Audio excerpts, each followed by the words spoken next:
Hello friends, ഇന്ന് നമ്മളിവിടെ discuss ചെയ്യുന്നത് 5ാം ക്ലാസ്സിലെ ന്യൂ SCERTയുടെ സോഷ്യൽ സയൻസിൻ്റെ പാഠഭാഗങ്ങളാണ്. ഫസ്റ്റ് പാർട്ടിലെ പാഠപുസ്തകം ഫസ്റ്റ് പാർട്ടാണ് നമ്മളിവിടെ ഡിസ്കസ് ചെയ്യുന്നത്.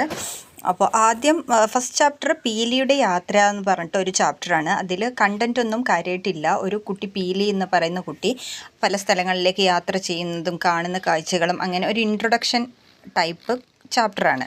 സോ നമുക്ക് നേരിട്ട് സെക്കൻഡ് ചാപ്റ്ററിലേക്ക് കിടക്കാം. സെക്കൻഡ് ചാപ്റ്റർ വരുന്നത് ഭക്ഷണവും മനുഷ്യരും എന്ന ഒരു ചാപ്റ്ററാണ്. അപ്പോൾ അതിൽ ഫസ്റ്റ് ഒരു പാരഗ്രാഫ് പറയുന്നുണ്ട്. ഒക്ടോബർ 16 ലോക ഭക്ഷ്യദിനത്തോടനുബന്ധിച്ച് ഇന്ന് സ്കൂളിൽ ഭക്ഷ്യമേള ഉണ്ടായിരുന്നു. അപ്പോൾ ഒക്ടോബർ 16 ലോക ഭക്ഷ്യദിനം ഒക്ടോബർ 16. നെക്സ്റ്റ് ഭക്ഷണ സമ്പാദനം എന്ന് പറയുന്നതുണ്ട്. അതായത് ആദ്യകാലങ്ങളിൽ ഭക്ഷണ സമ്പാദനം എങ്ങനെയായിരുന്നു എന്നൊക്കെ ചിത്രങ്ങളിലൂടെയൊക്കെ കൊടുത്തിട്ടുണ്ട്. പിന്നെ തീയും ഭക്ഷണവും. ഈ തീയും ഭക്ഷണവും ആദ്യമേ മനുഷ്യർ പാകം ചെയ്ത് കഴിച്ചത് എങ്ങനെയായിരുന്നു, തീ എങ്ങനെയാണ് ഉൽപ്പാദിപ്പിച്ചിട്ടുള്ളത്. അപ്പോൾ തീ ഉൽപ്പാദനവും നിയന്ത്രണവും അതാണ്. അതായത് ഉണങ്ങിയ മരങ്ങൾ തമ്മിൽ ഉരഞ്ഞും പാറയിൽ ഉരഞ്ഞും തീ ഉണ്ടാകുന്നത് മനുഷ്യർ കണ്ടു. ഉണക്കമരം പാറയിൽ ഉരച്ചോ കല്ലുകൾ കൂട്ടിമുട്ടിച്ചോ തീ ഉണ്ടാക്കാമെന്ന് അവർ മനസ്സിലാക്കി. അപ്പോൾ അങ്ങനെയാണ് ആദിമ മനുഷ്യർ തീ എങ്ങനെ ഉണ്ടാക്കാം എന്ന് മനസ്സിലാക്കിയത്. പിന്നെ ഭക്ഷ്യോൽപാദനം കാലക്രമേണ മനുഷ്യർ ഭക്ഷണാവശ്യത്തിനായി മൃഗങ്ങളെ ഇണക്കി വളർത്താനും സസ്യങ്ങളെ പരിപാലിക്കുവാനും തുടങ്ങി. ഭക്ഷണ ആവശ്യത്തിനായി അവർ ആദ്യം ഇണക്കി വളർത്തിയത് ആട്, ചെമ്മരിയാട് തുടങ്ങിയ മൃഗങ്ങളെയായിരുന്നു. മനുഷ്യരോട് ആദ്യം ഇണങ്ങിയതും മനുഷ്യർ ആദ്യം ഇണക്കി വളർത്താൻ ആരംഭിച്ചതുമായ മൃഗമാണ് നായ. മനുഷ്യരോട് വേഗം ഇണങ്ങിച്ചേരാൻ കഴിവുള്ളതിനാൽ വേട്ടയാടലിനും കാവലിനുമായി നായകളെ ഉപയോഗപ്പെടുത്തിയിരുന്നു. കൃഷി വ്യാപകമായതോടെ മറ്റു മൃഗങ്ങളെയും ഭക്ഷണത്തിനും മറ്റു ആവശ്യങ്ങൾക്കുമായി ഇണക്കി വളർത്താൻ തുടങ്ങി. അപ്പോൾ ആദ്യം നായയാണ് ഇണക്കി വളർത്തിയിട്ടുണ്ടായിരുന്നത്. നെക്സ്റ്റ്, വലിച്ചെറിഞ്ഞ ഭക്ഷ്യവസ്തുക്കളിൽ നിന്ന് പുതിയ തൈകൾ മുളച്ചു വരുന്നത് ശ്രദ്ധയിൽപ്പെട്ടതോടെ ആയിരിക്കാം ആദിമ മനുഷ്യർ കൃഷിയെക്കുറിച്ച് ചിന്തിച്ചു തുടങ്ങിയത്. പാറപ്പുറത്തിട്ടാൽ വിത്ത് ഉണങ്ങിപ്പോകും, വെള്ളത്തിലിട്ടാൽ ചീഞ്ഞുപോകും, എന്നാൽ ഈ ഈർപ്പവും ചൂടുമുള്ള മണ്ണിൽ വിത്ത് മുളയ്ക്കുമെന്ന് അവർ മനസ്സിലാക്കി. ഇങ്ങനെയാണ് കൃഷി ആരംഭിച്ചത്. തുടർന്ന് ഭക്ഷ്യയോഗ്യമായ ചെടികളും വേരുകളും വൃക്ഷത്തൈകളും തിരഞ്ഞെടുത്ത് നടുവാനും കൃഷി ചെയ്യുവാനും തുടങ്ങി. ഗോതമ്പ്, ബാർലി, ചാമ, കിഴങ്ങുവർഗ്ഗങ്ങൾ എന്നിവയാണ് ആദ്യകാലത്ത് കൃഷി ചെയ്തിരുന്നത്. കൃഷിക്ക് ആവശ്യമായ ജലവും വളക്കൂറുള്ള മണ്ണും പ്രധാനമായും ലഭ്യമായിരുന്ന നദീതടങ്ങളിലാണ് മനുഷ്യർ കൃഷി ചെയ്യാൻ ആരംഭിച്ചത്. ഇതോടെ ഭക്ഷണം തേടി അലഞ്ഞു തിരിഞ്ഞിരുന്ന മനുഷ്യർ കൃഷിയിടങ്ങൾക്ക് സമീപത്ത് സ്ഥിരവാസം ആരംഭിച്ചു. അപ്പോൾ നദീതടങ്ങളിൽ സ്ഥിരവാസം ആരംഭിക്കാൻ കാരണം എന്താണെന്നാണ് പിന്നെ പറയുന്നത്. നെക്സ്റ്റ്, ഭക്ഷ്യവസ്തുക്കളുടെ സംഭരണം. ആദിമ മനുഷ്യർ അന്നേക്ക് ആവശ്യമായ ഭക്ഷണം മാത്രമാണ് ശേഖരിച്ചിരുന്നത്. എന്നാൽ കൃഷി പുരോഗതി പ്രാപിച്ചതോടെ മനുഷ്യർക്ക് ആവശ്യമായതിൽ അധികം ഭക്ഷ്യവസ്തുക്കൾ ലഭിച്ചു. ദൈനംദിന ആവശ്യം കഴിഞ്ഞ് ബാക്കിയായവ സൂക്ഷിച്ചു വെക്കുന്നതിന് പ്രത്യേകം സൗകര്യങ്ങൾ ആവശ്യമായി വന്നു.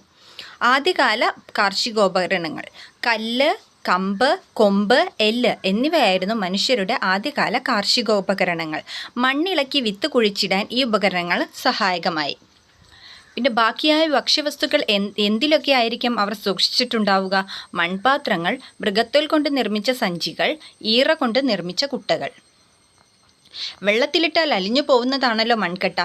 എന്നാൽ മണ്ണ് കുഴച്ച് പാത്രങ്ങളാക്കി രൂപപ്പെടുത്തിയാൽ ചുട്ടെടുത്താൽ വെള്ളം ശേഖരിക്കാമെന്നും ചൂടാക്കാമെന്നും മനുഷ്യർ മനസ്സിലാക്കി. ആദ്യകാലങ്ങളിൽ കളിമണ്ണ് കുഴച്ച് കൈകൾ കൊണ്ടാണ് മൺപാത്രങ്ങൾ നിർമ്മിച്ചിരുന്നത്. കൃഷി വ്യാപകമായതോടെ ധാന്യങ്ങൾ സൂക്ഷിച്ചു വെക്കാൻ പല വലിപ്പത്തിലുള്ള മൺപാത്രങ്ങൾ ആവശ്യമായി വന്നു. മൺപാത്രങ്ങൾ ആഹാരം പാചകം ചെയ്യുന്നതിനും ഉപയോഗിച്ചിരുന്നു. അവ നിർമ്മിക്കാനുള്ള ചക്രം കണ്ടുപിടിച്ചത് മനുഷ്യ ചരിത്രത്തിലെ പ്രധാന വഴിത്തിരിവായിരുന്നു. ഇത് മൺപാത്ര നിർമ്മാണം വ്യാപകമാകുന്നതിന് കാരണമായി. ഭക്ഷ്യധാന്യങ്ങൾ സംഭരിച്ച് സൂക്ഷിക്കുന്നതിനായി പ്രാചീന കാലത്ത് ധാന്യപ്പുരകൾ നിർമ്മിച്ചിരുന്നതിന് തെളിവുകൾ ലഭിച്ചിട്ടുണ്ട്. അപ്പോൾ പിന്നീട് വന്നിട്ടുള്ളത് ആദ്യം തീ കണ്ടുപിടിച്ചു, പിന്നെ കൃഷി ചെയ്യാമെന്ന് കണ്ടുപിടിച്ചു. കൃഷി ചെയ്യാൻ നദീതടങ്ങളിലാണ് അവർ സ്ഥിരമായി താമസിക്കാൻ തുടങ്ങിയത്. പിന്നെ അതിനുശേഷം ഈ ഭക്ഷണം അന്നേക്കുള്ളത് മാത്രമല്ല കുറച്ച് അധികം ഉണ്ടായി തുടങ്ങിയപ്പോൾ അത് ശേഖരിക്കാൻ വേണ്ടിയുള്ള വഴി കണ്ടുപിടിച്ചു. അങ്ങനെ ധാന്യപ്പുരകളും നിർമ്മിച്ചു തുടങ്ങി പിന്നീട്. അപ്പോൾ ധാന്യപ്പുര പ്രാചീന ഇന്ത്യയിൽ നിലനിന്നിരുന്ന നദീതട സംസ്കാരമായിരുന്നു സിന്ധു നദീതട സംസ്കാരം അഥവാ ഹാരപ്പൻ സംസ്കാരം. ഇവിടുത്തെ ഏറ്റവും പ്രധാനപ്പെട്ട സവിശേഷതകളിലൊന്നാണ് ധാന്യപ്പുര. ഇവ ഇഷ്ടിക കൊണ്ട് കെട്ടിയുണ്ടാക്കിയതായിരുന്നു. വിദൂര ഗ്രാമങ്ങളിൽ നിന്ന് ധാന്യങ്ങൾ കൊണ്ടുവന്ന് ഈ ധാന്യപ്പുരയിൽ സൂക്ഷിച്ചു വെച്ചിരുന്നു. അപ്പോൾ ധാന്യപ്പുര നമ്മുടെ സിന്ധു നദീതട സംസ്കാരത്തിൻ്റെ ഒരു പ്രത്യേകതയായിരുന്നു. പിന്നീട് ഭക്ഷ്യവസ്തുക്കളുടെ കൈമാറ്റം. ആദിമ മനുഷ്യർ ആവശ്യത്തിലധികം വന്ന ഭക്ഷ്യവസ്തുക്കൾ പിൻകാല ഉപയോഗത്തിന് സൂക്ഷിച്ചു വെക്കുക മാത്രമാണ് ചെയ്തിരുന്നത്. അപ്പോൾ അങ്ങനെ മാത്രമല്ല, തനിക്ക് ആവശ്യമുള്ള വസ്തുക്കൾ നേടുന്നതിനായി ഓരോരുത്തരും സംഭരിച്ചിരുന്ന വസ്തുക്കൾ മറ്റുള്ളവർക്ക് കൈമാറിയിരുന്നു. അപ്പോൾ ഭക്ഷ്യവസ്തുക്കളുടെ കൈമാറ്റം ദക്ഷിണേന്ത്യയിൽ നടന്നത് എങ്ങനെയാണെന്നാണ് പറയുന്നത്. ഏകദേശം 1500 വർഷങ്ങൾക്ക് മുമ്പ് ദക്ഷിണേന്ത്യയിൽ ഭക്ഷ്യവസ്തുക്കളുടെ കൈമാറ്റം നിലനിന്നിരുന്നതായി സംഘകാല കൃതികളിൽ സൂചിപ്പിച്ചിട്ടുണ്ട്. ഓരോ പ്രദേശത്തുള്ളവരും മറ്റ് പ്രദേശങ്ങളിലുള്ളവർക്ക് അവർ സമാഹരിച്ച ഭക്ഷ്യവസ്തുക്കൾ കൈമാറുകയും അവരിൽ നിന്ന് തങ്ങൾക്ക് ആവശ്യമുള്ളവ സ്വീകരിക്കുകയും ചെയ്തിരുന്നു. കടൽ തീരത്ത് താമസിച്ചിരുന്ന മറ്റ് പ്രദേശങ്ങളിലുള്ളവർക്ക് ഉണക്ക മത്സ്യവും ഉപ്പും കൈമാറി. പകരം മറ്റുള്ളവരിൽ നിന്ന് മറ്റ് ഭക്ഷ്യവസ്തുക്കളും വനവിഭവങ്ങളും സ്വീകരിച്ചു. വനപ്രദേശങ്ങളിലുള്ളവർ ഇതര പ്രദേശങ്ങളിലുള്ളവർക്ക് വനവിഭവങ്ങൾ കൈമാറി. സമതലങ്ങളിൽ താമസിച്ചിരുന്നവർ തങ്ങളുടെ കാർഷികോൽപ്പന്നങ്ങൾ ഇതര പ്രദേശങ്ങളിലുള്ളവർക്ക് കൈമാറുകയും ചെയ്തിരുന്നു. ഈ കൈമാറ്റ സമ്പ്രദായം നാണയവ്യവസ്ഥ നിലവിൽ വരുന്നതിനു മുമ്പ് സാധനങ്ങൾ പരസ്പരം കൈമാറ്റം ചെയ്യപ്പെടുന്ന രീതിയാണ് ഉണ്ടായിരുന്നത്. ഈ കൈമാറ്റ രീതിയാണ് ബാർട്ടർ സമ്പ്രദായം എന്നറിയപ്പെടുന്നത്. അപ്പോൾ എന്താണ്, ആദ്യം കൃഷി തുടങ്ങി, ആദ്യം തീ കണ്ടുപിടിച്ചു, പിന്നെ കൃഷി തുടങ്ങി, അതിനുശേഷം അത് സംഭരിക്കാൻ തുടങ്ങി, പിന്നെ ഇത് കൈമാറ്റം ചെയ്യാൻ തുടങ്ങി. ഈ കൈമാറ്റം ചെയ്യുന്ന സമ്പ്രദായത്തിനാണ് നമ്മൾ ബാർട്ടർ സമ്പ്രദായം എന്ന് പറയുന്നത്. ഇത്തരം കൈമാറ്റങ്ങൾ സമൂഹത്തിൽ നിരവധി മാറ്റങ്ങൾക്ക് ഇടയാക്കി. സാധനങ്ങളുടെ കൈമാറ്റം കച്ചവടത്തിലേക്ക് നയിച്ചു. അതുവഴി ചന്തകൾ രൂപം കൊണ്ടു. ചന്തകൾ ക്രമേണ കച്ചവട കേന്ദ്രങ്ങളായി വികസിച്ചു. സാധനങ്ങൾ വാങ്ങുന്നതിനും വിൽക്കുന്നതിനുമായി ജനങ്ങൾ കച്ചവട കേന്ദ്രങ്ങളിലെത്തുകയും അവ ക്രമേണ നഗരങ്ങളായി മാറുകയും ചെയ്തു. ആദ്യകാലങ്ങളിൽ കേരളത്തിലെ ജനങ്ങൾ ഭക്ഷ്യവസ്തുക്കൾ ശേഖരിക്കുന്നതിനും വിദൂര സ്ഥലങ്ങളിലേക്ക് കൊണ്ടുപോകുന്നതിനും കൈമാറ്റം ചെയ്യുന്നതിനും എന്തെല്ലാം വസ്തുക്കളും മാർഗങ്ങളുമാകും ഉപയോഗപ്പെടുത്തിയിരിക്കുന്നതെന്ന് ചർച്ച ചെയ്യാൻ പറയുന്നുണ്ട്. അപ്പോൾ സാധനങ്ങളുടെ കൈമാറ്റം ആണ് പിന്നീട് വന്നിട്ടുള്ളത്. പിന്നെ നഗരങ്ങൾ രൂപം കൊണ്ടു. പിന്നെ ദേശങ്ങൾ കടന്നും ഭക്ഷ്യവസ്തുക്കളുടെ കൈമാറ്റം. ഭക്ഷ്യവസ്തുക്കളുടെ കൈമാറ്റം ഒരു പ്രദേശത്ത് മാത്രമായി ഒതുങ്ങി നിന്നിരുന്നില്ല. ദേശങ്ങൾ കടന്നും ഈ കൈമാറ്റം വ്യാപിച്ചിരുന്നു. പ്രാചീന കാലം മുതൽ തന്നെ നമ്മുടെ നാടിന് വിദൂര ദേശങ്ങളുമായി സാധനങ്ങളുടെ കൈമാറ്റം ഉണ്ടായിരുന്നു. റോമാക്കാർ, ചൈനക്കാർ, അറബികൾ, പേർഷ്യക്കാർ, ജൂതർ എന്നിവരുമായാണ് പ്രധാനമായും കൈമാറ്റം നടന്നിരുന്നത്. അപ്പോൾ നമ്മുടെ ദേശത്തുള്ളവർ റോമക്കാർ, ചൈനക്കാർ, അറബികൾ, പേർഷ്യക്കാർ, ജൂതർ എന്നിവരുമായിട്ടാണ് ആദ്യകാലങ്ങളിൽ കൈമാറ്റം നടന്നിരുന്നത്. ഇന്ത്യയിൽ നിന്നും മറ്റു ദേശങ്ങളിലേക്ക് പ്രധാനമായും കൈമാറ്റം ചെയ്യപ്പെട്ടത് കുരുമുളക്, ഏലം, ഇഞ്ചി, ഗ്രാമ്പു, കറുവപ്പട്ട തുടങ്ങിയ സുഗന്ധവ്യഞ്ജനങ്ങളായിരുന്നു. ഇവയിൽ വിദേശികൾക്ക് ഏറ്റവും പ്രിയപ്പെട്ടത് കറുത്ത പൊന്ന് എന്നറിയപ്പെടുന്ന കുരുമുളകായിരുന്നു. ഇന്ത്യയിലെത്തിയ പോർച്ചുഗീസ് സഞ്ചാരിയായ വാസ്കോ ഡ ഗാമ തിരികെ യൂറോപ്പിലേക്ക് പോയപ്പോൾ യാത്രാ ചെലവിൻ്റെ 60 ഇരട്ടി വിലയുള്ള ചരക്കുകൾ കൊണ്ടുപോയിരുന്നതായി ചരിത്രരേഖകളിൽ പറയുന്നു. അപ്പോൾ ഈ ചിത്രത്തിൽ കാണുന്ന ആളാണ് വാസ്കോ ഡ ഗാമ. ഇന്ത്യയിൽ ആദ്യമായിട്ട് എത്തിയിട്ടുള്ള പോർച്ചുഗീസ് സഞ്ചാരിയാണ്. അദ്ദേഹം എത്തിയ സമയത്ത് ഇന്ത്യയിലേക്ക് വന്നിരുന്ന യാത്രാ ചെലവിൻ്റെ 60 ഇരട്ടി വിലയുള്ള ചരക്കുകളും കൊണ്ടാണ് പോയിട്ടുള്ളതെന്നാണ് പറയുന്നത്. നെക്സ്റ്റ്, കച്ചവടത്തിൻ്റെ വ്യാപനമാണ് പിൽക്കാലത്ത് വിദൂരദേശങ്ങൾ തമ്മിലുള്ള ഭക്ഷ്യവസ്തുക്കളുടെ കൈമാറ്റത്തിലേക്ക് നയിച്ചത്. ഇത്തരം കൈമാറ്റങ്ങളുടെ ഫലമായി ഇന്ത്യയിൽ പ്രചാരത്തിൽ വന്ന ചില ഭക്ഷ്യവസ്തുക്കളുടെ ചിത്രങ്ങളാണ് ചുവടെ നൽകിയിരിക്കുന്നത്. എന്തൊക്കെയാണ്? പേരയ്ക്ക, പപ്പായ, കൈതച്ചക്ക, കശുവണ്ടി, മരച്ചീനി, ഉരുളക്കിഴങ്ങ്. അപ്പോൾ തിരിച്ചറിയൽ കാർഡ്. ഈ പേരയ്ക്കയെക്കുറിച്ച് പറയുന്നുണ്ട്. പേരയ്ക്കയുടെ ജന്മദേശം മെക്സിക്കോ ആണ്. ഉഷ്ണമേഖലയിലെ ആപ്പിൾ എന്നാണ് പേരയ്ക്ക അറിയപ്പെടുന്നത്. പോർച്ചുഗീസുകാരാണ് ഇന്ത്യയിൽ എത്തിച്ചത്. വിറ്റാമിൻ എ, ബി, സി തുടങ്ങിയവ അടങ്ങിയിട്ടുണ്ട്. ഭക്ഷ്യവിഭവങ്ങളുടെ കൈമാറ്റം ഇപ്പോഴും തുടരുന്നുണ്ട്. കച്ചവടത്തിനു പുറമെ തൊഴിൽ തേടിയും വിദ്യാഭ്യാസത്തിനും വിനോദത്തിനും മറ്റുമായി ലോകത്തിൻ്റെ വിവിധ ഭാഗങ്ങളിലേക്ക് മനുഷ്യർ ഇന്നും സഞ്ചരിച്ചു കൊണ്ടിരിക്കുന്നത് ഈ വിനിമയം കൂടുതൽ വ്യാപകമാക്കുന്നു. നാം കഴിക്കുന്ന പല പഴവർഗ്ഗങ്ങളും മറ്റു ഭക്ഷ്യവസ്തുക്കളും പല രാജ്യങ്ങളിൽ നിന്നും ഇവിടേക്ക് എത്തിച്ചതാണെന്ന് നിങ്ങൾ കണ്ടല്ലോ. ഇതുപോലെ തന്നെ മറ്റു രാജ്യങ്ങളിൽ നിന്ന് ഇവിടെ എത്തിച്ചേർന്ന് നമുക്കിടയിൽ പ്രചരിച്ച ഭക്ഷ്യവിഭവങ്ങളുടെ ഒരു പട്ടിക തയ്യാറാക്കുക. അവയുടെ ജന്മദേശങ്ങൾ കൂടി കണ്ടെത്തുമല്ലോ. ഓക്കെ, നെക്സ്റ്റ് ഭക്ഷണവും അസമത്വവും. ഭക്ഷണവുമായി ബന്ധപ്പെട്ട് നമ്മുടെ നാട്ടിൽ പലതരത്തിലുള്ള അസമത്വങ്ങളും നിലനിന്നിരുന്നു. സാമൂഹികമായ അസമത്വങ്ങൾ എല്ലാ വിഭാഗം ജനങ്ങളും ഒരുമിച്ചിരുന്ന് ഭക്ഷണം കഴിക്കുന്നതിൽ തടസ്സമുണ്ടാക്കി. അപ്പോൾ ഇത് ആദിമകാലങ്ങളിൽ തീ കണ്ടുപിടിച്ചു, പിന്നെ കൃഷി ചെയ്യാൻ തുടങ്ങി, പിന്നെ ഭക്ഷ്യസാധനങ്ങൾ സംഭരിക്കാൻ തുടങ്ങി, പിന്നെ കൈമാറ്റം ചെയ്യാൻ തുടങ്ങി ബാർട്ടർ സമ്പ്രദായത്തിലൂടെ. അതിനുശേഷം നോക്കൂ, ഭക്ഷണവും അസമത്വവും നമ്മുടെ ഇടയിൽ, സമൂഹത്തിൻ്റെ ഇടയിൽ കയറി വന്നു. അതായത് സാമൂഹികമായ അസമത്വങ്ങൾ എല്ലാ വിഭാഗം ജനങ്ങളും ഒരുമിച്ചിരുന്ന് ഭക്ഷണം കഴിക്കുന്നതിൽ തടസ്സമുണ്ടാക്കി.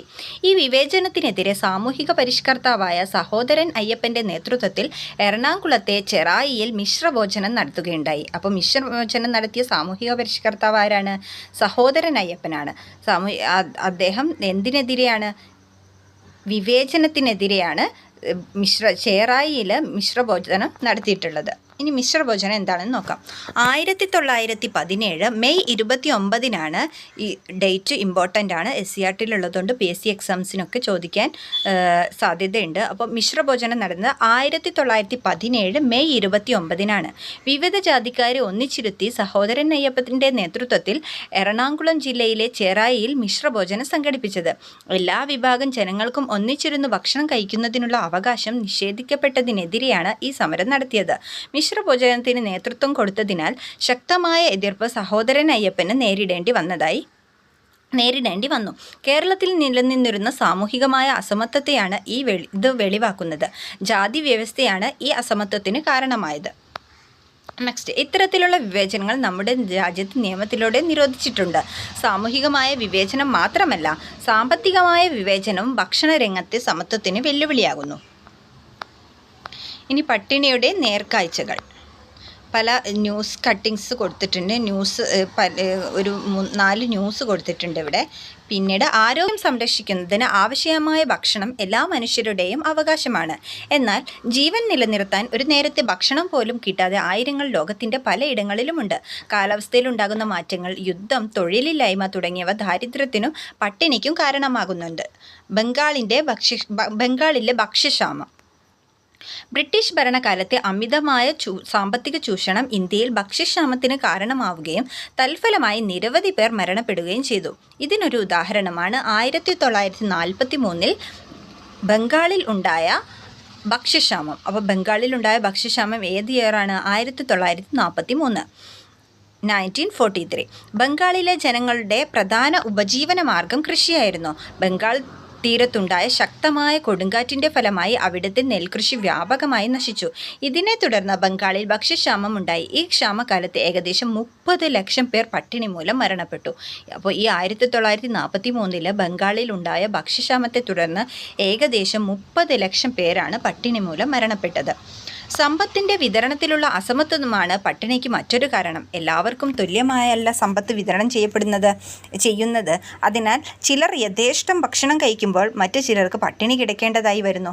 ദാരിദ്ര്യത്തിനും പട്ടിണിക്കും എതിരെയുള്ള പ്രവർത്തനങ്ങൾ ശക്തിപ്പെടുത്തുകയും എല്ലാവർക്കും ഭക്ഷണം ഉറപ്പാക്കുകയും ചെയ്യുക എന്ന ലക്ഷ്യത്തോടെ ഓരോ വർഷവും ഒക്ടോബർ 16 ലോക ഭക്ഷ്യദിനമായി ആചരിച്ചു വരുന്നു. അപ്പം നമ്മുടെ ഈ ചാപ്റ്ററിൻ്റെ ഫസ്റ്റ് പറഞ്ഞത് എന്തായിരുന്നു? ഒക്ടോബർ 16 ലോക ഭക്ഷ്യദിനമാണെന്ന് പറഞ്ഞു. അപ്പോൾ അതെന്താണ് കാരണം എന്നുള്ളതാണ് ഇത് പറയുന്നത്. ഓക്കെ, അപ്പോൾ എന്താ കാരണം? ദാരിദ്ര്യത്തിലും പട്ടിണിക്കും എതിരെയുള്ള പ്രവർത്തനങ്ങൾ ശക്തിപ്പെടുത്തുകയും എല്ലാവർക്കും ഭക്ഷണം ഉറപ്പാക്കുകയും ചെയ്യുക എന്ന ലക്ഷ്യത്തോടെ ഓരോ വർഷവും ഒക്ടോബർ 16 ലോക ഭക്ഷ്യദിനമായി ആചരിച്ചു വരുന്നു. ദാരിദ്ര്യ നിർമ്മാർജ്ജനത്തിനായി വിവിധ പദ്ധതികൾ നടപ്പിലാക്കി മാതൃകയായ സംസ്ഥാനമാണ് കേരളം. ദാരിദ്ര്യ നിർമ്മാർജ്ജനത്തിനായി കേരള സർക്കാർ രൂപം കൊടുത്തിട്ടുള്ള പദ്ധതിയായ കുടുംബശ്രീ മിഷൻ ഇതിനൊരു ഉദാഹരണമാണ്. ദേശീയ ഭക്ഷ്യസുരക്ഷാ നിയമം 2013. ഇന്ത്യയിൽ ദേശീയ ഭക്ഷ്യസുരക്ഷാ നിയമം 2013 നിലവിൽ വന്നു. അപ്പോൾ നാഷണൽ ഫുഡ് സെക്യൂരിറ്റി ആക്ട്, അതായത് ദേശീയ ഭക്ഷ്യസുരക്ഷാ നിയമം നിലവിൽ വന്നത് 2013. എല്ലാവർക്കും ഭക്ഷ്യസുരക്ഷ ഉറപ്പാക്കുക എന്നതാണ് ഈ നിയമത്തിൻ്റെ ലക്ഷ്യം.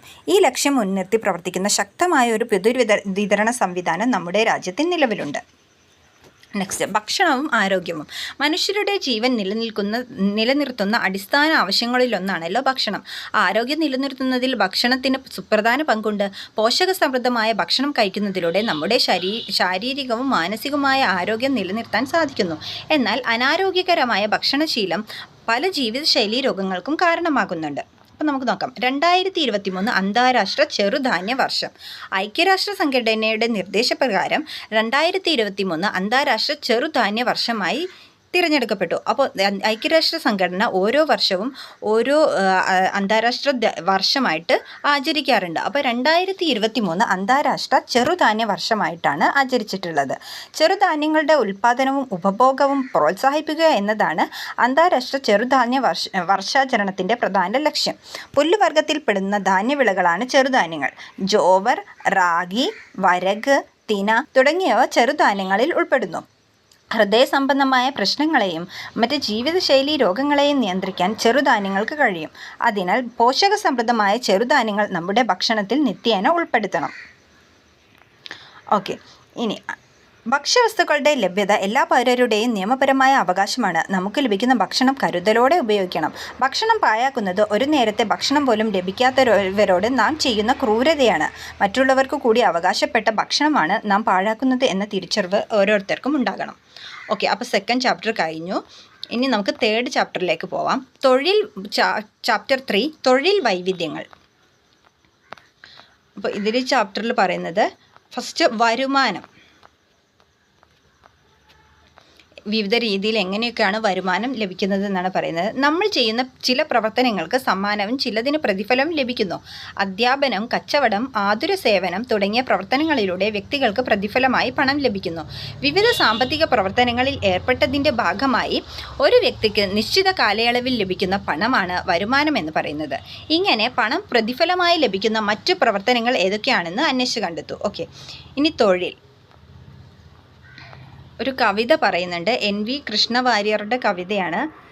ജസ്റ്റ് ഒരു 2 ലൈൻ നമുക്ക് വായിക്കാം. ചോദ്യം: പഠിപ്പു തീർന്നാൽ പള്ളിക്കൂടം വിട്ടുകഴിഞ്ഞെന്നാൽ പറയുക പിന്നീടെന്തൊരു പണിക്കു പോകും നീ? ഉത്തരം: ഒന്നാമൻ പറഞ്ഞു, കൃഷിക്കു പോകും ഞാൻ, കൃഷിക്കു നമ്മുടെ പിതാക്കൾ ചെയ്തൊരു തൊഴിൽക്കു പോകും ഞാൻ. രണ്ടാമൻ പറഞ്ഞു, പണം മുടക്കി കോടിക്കണക്കിനു കച്ചവടത്തിനായി തുനിഞ്ഞിടും ഞാൻ, തൊഴിലിതിൽ നല്ലതു വേറൊന്നുണ്ടാമോ?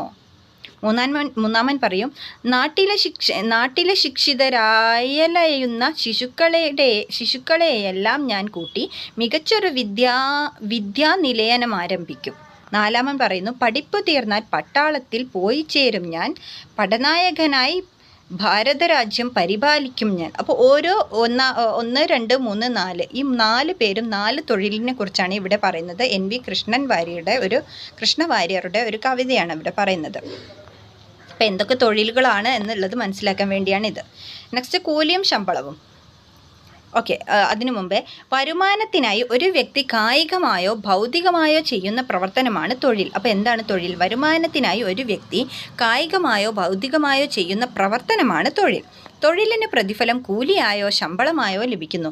വ്യക്തികളുടെ പ്രധാന വരുമാന മാർഗമാണ് തൊഴിൽ. ഇനി കൂലിയും ശമ്പളവും തമ്മിലുള്ള വ്യത്യാസം. കരാർ പ്രകാരം സേവനങ്ങൾ നിർവഹിച്ചതിന് തൊഴിലുടമ തൊഴിലാളിക്ക് നൽകുന്ന പ്രതിഫലമാണ് കൂലി. മണിക്കൂറുകളുടെയോ ദിവസത്തിൻ്റെയോ അടിസ്ഥാനത്തിലാണ് കൂലി നിശ്ചയിക്കപ്പെട്ട് നൽകുന്നത്. എന്നാൽ പ്രതിമാസ അടിസ്ഥാനത്തിൽ ജീവനക്കാർക്ക് ലഭിക്കുന്ന ജോലിക്ക് തൊഴിലുടമ നൽകുന്ന പ്രതിഫലമാണ് ശമ്പളം. അപ്പോൾ പ്രതിമാസത്തിൽ കിട്ടുന്നതാണെങ്കിൽ ശമ്പളമാണ്. എന്നാൽ മണിക്കൂറുകൾ കണക്കാക്കിയിട്ടോ അല്ലെ ദിവസം കൂലിയായിട്ടോ അങ്ങനെയൊക്കെ കിട്ടുന്നതാണ് കൂലി. നെക്സ്റ്റ്, വരുമാന സ്രോതസ്സുകൾ. നമുക്ക് ചുറ്റുമുള്ള ആളുകൾ വരുമാനം തേടുന്നത് വിവിധ തരം തൊഴിലുകളിലൂടെയാണല്ലോ. കൃഷി, ബിസിനസ്, ബാങ്ക് നിക്ഷേപങ്ങൾ, ആസ്തികൾ എന്നിവയിൽ നിന്നും വരുമാനം ലഭിക്കുന്നുണ്ട്. ഇത്തരത്തിൽ വരുമാനം ലഭിക്കുന്ന അധ്വാനമോ വസ്തുവകകളോ ആണ് വരുമാന സ്രോതസ്സുകൾ. അപ്പോൾ ആസ്തികൾ എന്താണ്? വിവിധ രൂപത്തിലുള്ള ധനവിഭവങ്ങളാണ് ആസ്തികൾ എന്നറിയപ്പെടുന്നത്. കെട്ടിടങ്ങൾ, വസ്തുവകകൾ തുടങ്ങിയ ആസ്തികൾക്ക് ഉദാഹരണമാണ്. അപ്പോൾ ആസ്തികളും വരുമാന സ്രോതസ്സുകളും എന്താണെന്ന് നമ്മളിപ്പോൾ ഡിസ്കസ് ചെയ്തു. നെക്സ്റ്റ് പറയാനുള്ളത് വരുമാന സ്രോതസ്സുകളും വരുമാനവുമാണ്. വരുമാന സ്രോതസ്സുകളായ അത് നമുക്ക് പറയാം. കൃഷി വരുമാന സ്രോതസ്സാവുന്ന സമയത്ത് അതിൻ്റെ വരുമാനം വിളയാണ്. തൊഴിലിന് കൂലി ഓർ ശമ്പളം. ബിസിനസ്സിന് ലാഭമാണ്. ബാങ്ക് നിക്ഷേപത്തിന് പലിശയാണ് ലഭിക്കുന്നത്. ആസ്തികൾക്ക് വാടക ഓർ പാട്ടം. ഓഹരി നിക്ഷേപങ്ങൾക്ക് ലാഭവിഹിതം. ഇങ്ങനെയാണ് വരുമാന സ്രോതസ്സുകളും വരുമാനവും ബന്ധപ്പെട്ടിരിക്കുന്നത്. നെക്സ്റ്റ്, വ്യക്തിഗത വരുമാനവും കുടുംബ വരുമാനവും. വരുമാന സ്രോതസ്സുകൾ വ്യത്യസ്തമായിരിക്കുന്നത് പോലെ അവയിൽ നിന്ന് ലഭിക്കുന്ന വരുമാനവും വ്യത്യസ്തമായിരിക്കും. ഒരു വ്യക്തിക്ക് തന്നെ വിവിധ സ്രോതസ്സുകളിൽ നിന്ന് വരുമാനം നേടാൻ കഴിയും. ഉദാഹരണത്തിന്, കൃഷിയിൽ ഏർപ്പെട്ടിരിക്കുന്ന ഒരു വ്യക്തിക്ക് തൻ്റെ ബാങ്ക് നിക്ഷേപത്തിൽ നിന്ന് ലഭ്യമാകുന്ന പലിശയും കൃഷി അനുബന്ധ ബിസിനസ്സിൽ നിന്നും കിട്ടുന്ന ലാഭവും ആ വ്യക്തിയുടെ വരുമാനമാണ്. ഇത്തരത്തിൽ തൊഴിലുകളിലൂടെയും തൊഴിലിതര മാർഗങ്ങളിലൂടെയും ഒരു വ്യക്തിക്ക് വരുമാനം ലഭിക്കുന്നു. ഒരു വ്യക്തിക്ക് വിവിധ വരുമാന സ്രോതസ്സുകളിൽ നിന്ന് ഒരു നിശ്ചിത കാലയളവിൽ ലഭിക്കുന്ന ആകെ വരുമാനമാണ് വ്യക്തിഗത വരുമാനം എന്ന് പറയുന്നത്. നിങ്ങളുടെ കുടുംബത്തിൻ്റെ വിവിധ വരുമാന സ്രോതസ്സുകളെക്കുറിച്ച് ചർച്ച ചെയ്തല്ലോ. ഇത്തരത്തിൽ ഒരു കുടുംബത്തിലെ അംഗങ്ങൾക്കെല്ലാം കൂടി ഒരു നിശ്ചിത കാലയളവിൽ ലഭിക്കുന്ന ആകെ വരുമാനമാണ് കുടുംബ വരുമാനം. അപ്പോൾ ഒരു വ്യക്തിക്ക് മാത്രം ലഭിക്കുന്നതാണ് വ്യക്തിഗത വരുമാനം, കുടുംബത്തിന് മൊത്തമായിട്ട് ലഭിക്കുന്നതാണ് കുടുംബ വരുമാനം. ഇത്രയേ ഉള്ളൂ. നെക്സ്റ്റ്, തൊഴിലുകൾ വിവിധ തരം. കാർഷിക തൊഴിലുകളും കാർഷികേതര തൊഴിലുകളും ഉണ്ട്. കാർഷിക തൊഴിലുകൾ പ്രകൃതി വിഭവങ്ങൾ ഉപയോഗപ്പെടുത്തി ഭക്ഷ്യവസ്തുക്കളുടെയും നാരുകളുടെയും ഉൽപ്പാദനത്തിനായി സസ്യങ്ങൾ വളർത്തുന്നത്, കന്നുകാലി വളർത്തൽ, മത്സ്യകൃഷി തുടങ്ങിയവ കാർഷിക തൊഴിലുകളാണ്. അപ്പോൾ കാർഷിക തൊഴിലുകളിൽ വരുന്നത് സസ്യങ്ങൾ വളർത്തുക, കന്നുകാലി വളർത്തുക, മത്സ്യകൃഷിയൊക്കെ. ഇന്ത്യയുടെ സമ്പദ് വ്യവസ്ഥയിൽ കൃഷി ഒരു പ്രധാന പങ്ക് വഹിക്കുന്നു. ഇന്ത്യയിലെ മൊത്തം തൊഴിലാളികളിൽ 46.5% പേർ കൃഷിയിലും അനുബന്ധ പ്രവർത്തനങ്ങളും ഏർപ്പെട്ടിരിക്കുന്നു എന്ന് ഇക്കണോമിക് റിവ്യൂ 2022-23 പറയുന്നുണ്ട്. കാർഷികേതര തൊഴിലുകൾ. കാർഷിക തൊഴിലുകളിൽ ഉൾപ്പെടാത്ത എല്ലാവിധ തൊഴിലുകളെയും കാർഷികേതര തൊഴിലായി പരിഗണിക്കാം. വ്യാവസായികാടിസ്ഥാനത്തിൽ ഉൽപ്പന്നങ്ങൾ നിർമ്മിക്കുന്ന തൊഴിലുകളും വിവിധ തരം സേവനങ്ങളും കാർഷികേതര തൊഴിലുകളാണ്. വസ്ത്രനിർമ്മാണം, കെട്ടിട നിർമ്മാണം, ബിസിനസ്, ബാങ്കിങ്, അധ്യാപനം, ഗതാഗതം, ഫാക്ടറി തൊഴിലുകൾ തുടങ്ങിയവ കാർഷികേതര തൊഴിലുകൾക്ക് ഉദാഹരണങ്ങളാണ്. അപ്പോൾ കാർഷിക തൊഴിലുകളും കാർഷികേതര തൊഴിലുകളും എന്താണെന്ന് നമ്മൾ പറഞ്ഞു. നെക്സ്റ്റ്, സ്വയം തൊഴിൽ. സിബിയുടെ മാതാപിതാക്കൾ സ്റ്റാർ പിക്കിൾസ് എന്ന പേരിൽ അച്ചാർ യൂണിറ്റ് നടത്തി വരികയാണ്. സ്വന്തമായി തൊഴിൽ ഇല്ലാതിരുന്ന സാഹചര്യത്തിൽ സർക്കാരിൻ്റെ സഹായത്തോടു കൂടി തുടങ്ങിയ ഈ തൊഴിൽ സംരംഭം ലാഭകരമായി മുന്നോട്ട് പോയിക്കൊണ്ടിരിക്കുന്നു. സിബിയുടെ കുടുംബത്തിൻ്റെ വരുമാന മാർഗം എന്നതിനൊപ്പം 10ഓളം കുടുംബങ്ങൾക്ക് ഈ സംരംഭത്തിലൂടെ തൊഴിൽ ലഭിക്കുന്നു. അപ്പോൾ എന്താണ് സ്വയം തൊഴിൽ? ഏതെങ്കിലും തൊഴിലുടമയുടെ നിയന്ത്രണത്തിലല്ലാതെ സ്വതന്ത്ര സാമ്പത്തിക പ്രവർത്തനത്തിലൂടെ ഉപജീവനം നടത്തുന്നതിനെയാണ് സ്വയം തൊഴിൽ എന്ന് പറയുന്നത്. സ്വയം തൊഴിലിൽ ഏർപ്പെടുന്ന വ്യക്തി തൻ്റെ സംരംഭത്തിൻ്റെ ഉടമസ്ഥതയും അതേ അവസരത്തിൽ ഒരു തൊഴിലാളിയുടെ എല്ലാ ഉത്തരവാദിത്വവും നിർവഹിക്കുന്നു. സ്വയം തൊഴിലിൽ വ്യക്തികൾ കൂടുതലും ഒറ്റയ്ക്കാണ് അവരുടെ സംരംഭം കൈകാര്യം ചെയ്യുന്നത്. അതിൽ നിന്ന് ലഭിക്കുന്ന വരുമാനത്തിൻ്റെ പൂർണ്ണ അവകാശി സ്വയം തൊഴിൽ സംരംഭകർ മാത്രമായിരിക്കും. നിങ്ങളുടെ പ്രദേശത്ത് വ്യക്തികൾ ഒറ്റയ്ക്കോ കൂട്ടായോ നടത്തുന്ന പലചരക്ക് കടകൾ, തുന്നൽ കടകൾ, പലഹാര കടകൾ തുടങ്ങിയവ കാണാറില്ലേ? ഇതൊക്കെ സ്വയം തൊഴിൽ സംരംഭത്തിന് ഉദാഹരണമാണ്. അപ്പോൾ സ്വയം തൊഴിൽ എന്താണെന്ന് മനസ്സിലായല്ലോ. നെക്സ്റ്റ്, അപ്പോൾ ഈ സ്വയം തൊഴിൽ പദ്ധതികളും അതിൻ്റെ ഗുണഭോക്താക്കളുമാണ് പറയുന്നത്. ഓക്കെ. ഇനി രാജ്യത്തിൻ്റെ സാമ്പത്തിക വളർച്ചയിൽ സ്വയം തൊഴിൽ സംരംഭങ്ങൾ വഹിക്കുന്ന പങ്ക് വളരെ വലുതാണ്. അതിനായി സ്വയം തൊഴിൽ സംരംഭങ്ങൾ പ്രോത്സാഹിപ്പിക്കുന്നതിന് സർക്കാർ വിവിധ പദ്ധതികൾ നടപ്പിലാക്കി വരുന്നുണ്ട്.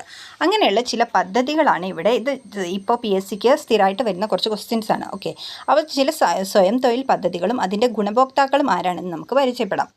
ഫസ്റ്റ് പറയുന്നത് നവജീവൻ പദ്ധതി. ഇത് മുതിർന്ന പൗരർക്കുള്ള ഒരു സ്വയം തൊഴിൽ പദ്ധതിയാണ്. കൈവല്യ, ഇത് ഭിന്നശേഷിക്കാർക്കാണ്. അപ്പോൾ കൈവല്യ ഏകദേശം വൈകല്യം എന്നതുപോലെയാണല്ലോ. അപ്പം നമുക്കത് മനസ്സിലാക്കി വെക്കാൻ സുഖമാണ്. ഭിന്നശേഷിക്കാർക്കുള്ളതാണ്. ശരണ്യ വനിതകൾക്കുള്ളതാണ്. അപ്പോൾ ശരണ്യ എന്ന് പറയുന്നത് ഒരു വനിതയുടെ പേരായതുകൊണ്ട് തന്നെ നമുക്ക് ഓർത്ത് വെക്കാൻ സുഖമാണ്. അപ്പോൾ നവജീവൻ പദ്ധതി മുതിർന്ന പൗരർക്കുള്ളതാണ്. കൈവല്യ ഭിന്നശേഷിക്കാർക്കുള്ളതാണ്. ശരണ്യ വനിതകൾക്കുള്ളതാണ്.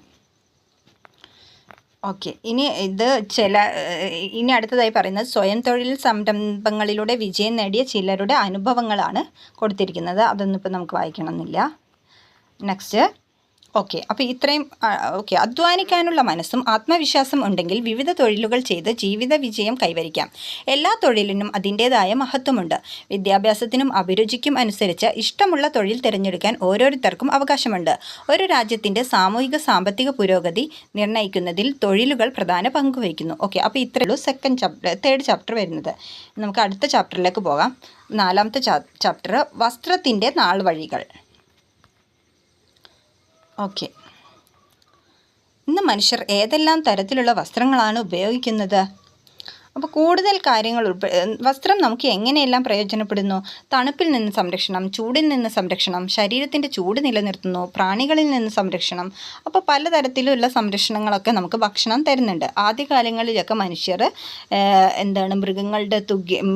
മൃഗങ്ങളുടെ തോല്, അതുപോലെ ഇലകൾ കൊണ്ടൊക്കെ ആയിരുന്നു വസ്ത്രം നിർമ്മിച്ചിരുന്നത്. എന്നാൽ ഇന്നത്തെ കാലത്ത് നമുക്കറിയാം, വേട്ടയാടി ജീവിച്ചിരുന്ന കാലത്ത് സ്വന്തം ചുറ്റുപാടുകളിൽ നിന്ന് ലഭിച്ച വസ്തുക്കളായിരുന്നു മനുഷ്യർ വസ്ത്രങ്ങളായി ഉപയോഗിച്ചിരുന്നത്. പുല്ല്, ഇലകൾ, മരത്തോല്, അതായത് മരവുരി, മൃഗങ്ങളുടെ തോല് എന്നിവ ഉപയോഗിച്ച് വസ്ത്രങ്ങൾ ഉണ്ടാക്കി. മൃഗങ്ങളുടെ കൊമ്പ്, എല്ല് എന്നിവ സൂചികളാക്കി വസ്ത്രനിർമ്മാണത്തിനുള്ള ഉപകരണങ്ങളാക്കി. മിനുസപ്പെടുത്തിയ കല്ലുകളെ ആയുധങ്ങളാക്കി ഉപയോഗിച്ചിരുന്ന കാലഘട്ടത്തിൽ വസ്ത്രങ്ങൾ തുന്നുന്നതിന് കൽസൂചി സഹായിച്ചു. മൃഗങ്ങളുടെ തോല്, രോമം എന്നിവ വൃത്തിയാക്കിയും മയപ്പെടുത്തിയും അവർ വസ്ത്രമാക്കിയിരുന്നു. പിന്നീട് നെയ്ത്തുവിദ്യയിലേക്ക്. നാരുകൾ കൂട്ടിച്ചേർത്ത് പിരിച്ച് നീളമുള്ള നൂലുകളാക്കി ഇത്തരത്തിലുള്ള നൂല് ഉപയോഗിച്ച് തുണിയുണ്ടാക്കുന്ന വിദ്യയാണ് നെയ്ത്ത്. ഓക്കെ, സിന്ധു നദീതടത്തിലെ വസ്ത്രം. ഇന്ത്യയിലെ വടക്കു പടിഞ്ഞാറ് ഭാഗത്ത് നിലനിരുന്ന പ്രാചീന നദീതട സംസ്കാരമാണ് സിന്ധു നദീതട സംസ്കാരം. നമ്മളിത് സെക്കൻഡ് ചാപ്റ്ററിൽ ഓൾറെഡി ഡിസ്കസ് ചെയ്തിട്ടുണ്ട്, എന്താണ് സിന്ധു നദീതട സംസ്കാരം എന്ന്. അവിടെ നമ്മൾ പറഞ്ഞിട്ടുണ്ടായിരുന്നു ധാന്യപ്പുരകൾ ഉണ്ടെന്നൊക്കെ അല്ലേ.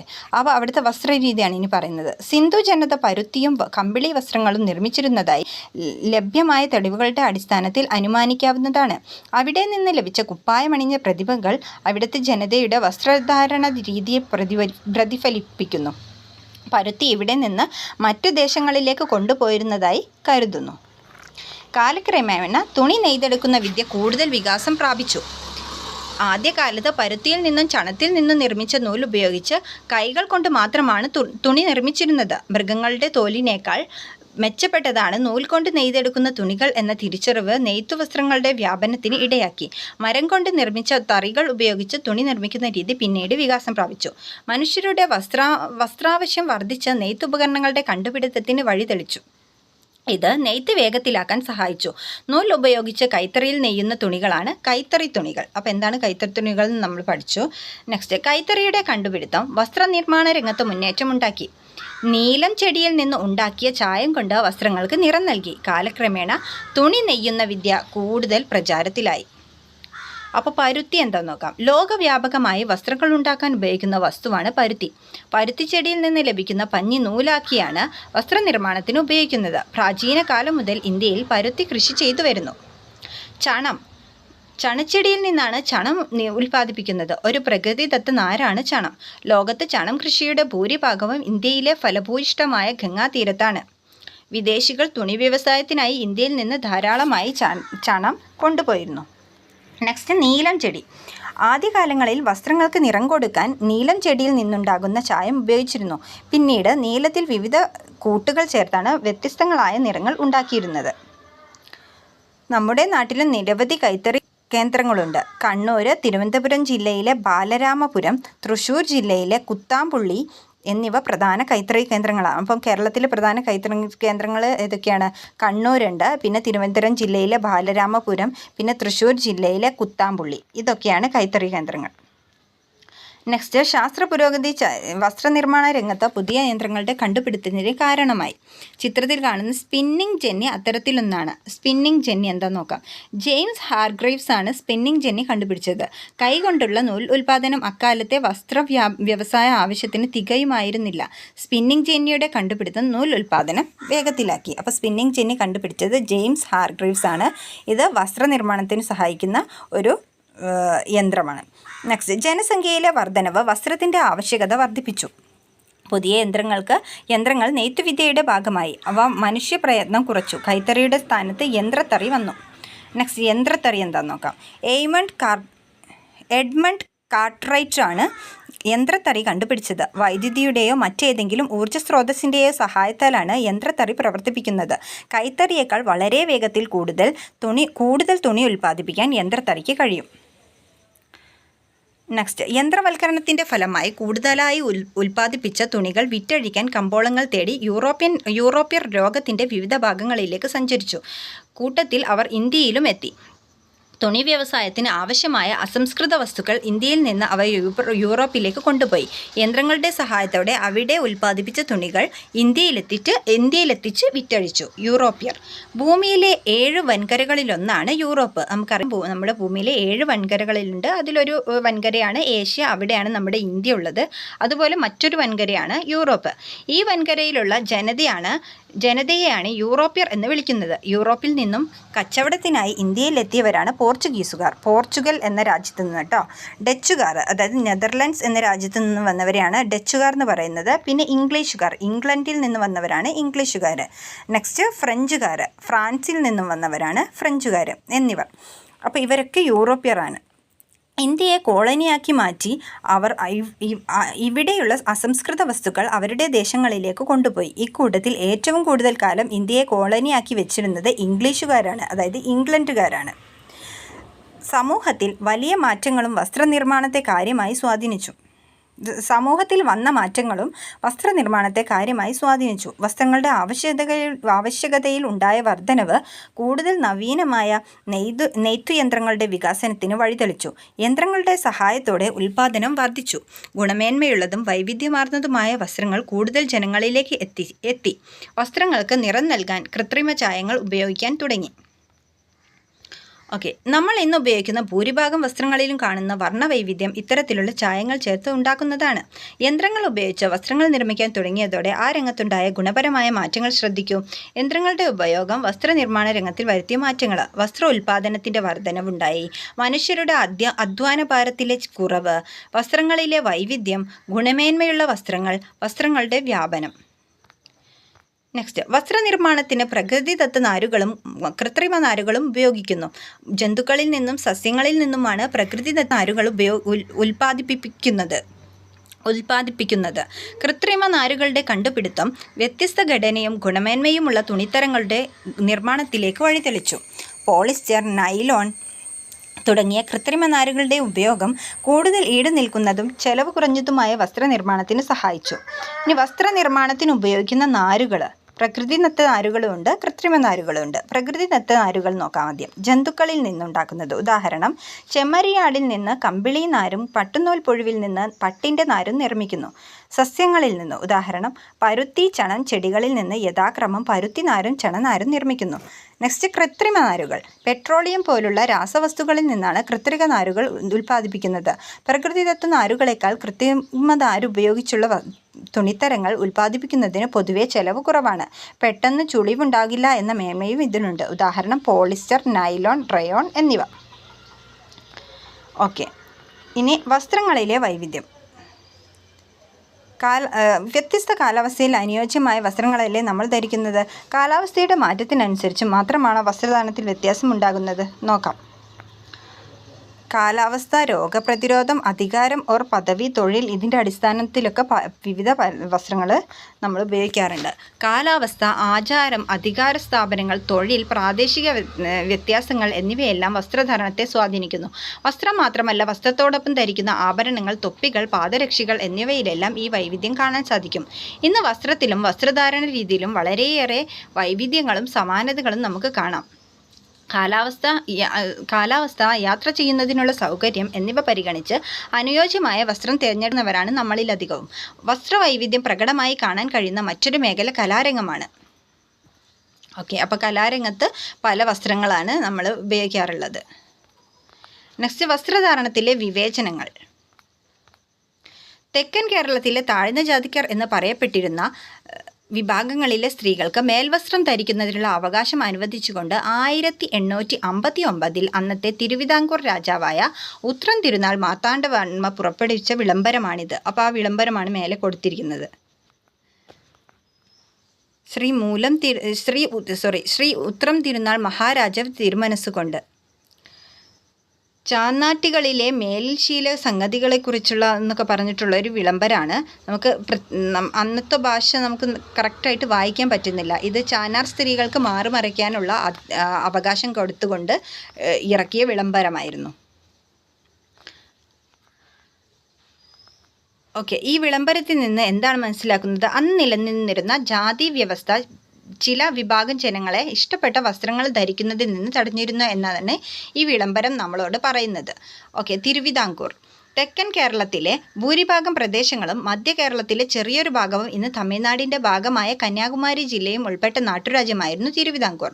18-ാം നൂറ്റാണ്ടിൻ്റെ പകുതിയോടെ അനിഴം തിരുനാൾ മാർത്താണ്ഡവർമ്മയുടെ കാലത്താണ് തിരുവിതാംകൂർ നാട്ടുരാജ്യം വിസ്തൃതി പ്രാപിച്ചത്. 1956-ൽ കേരള സംസ്ഥാന രൂപീകരണത്തോടെ ഈ നാട്ടുരാജ്യം കേരള സംസ്ഥാനത്തിൻ്റെ ഭാഗമായി.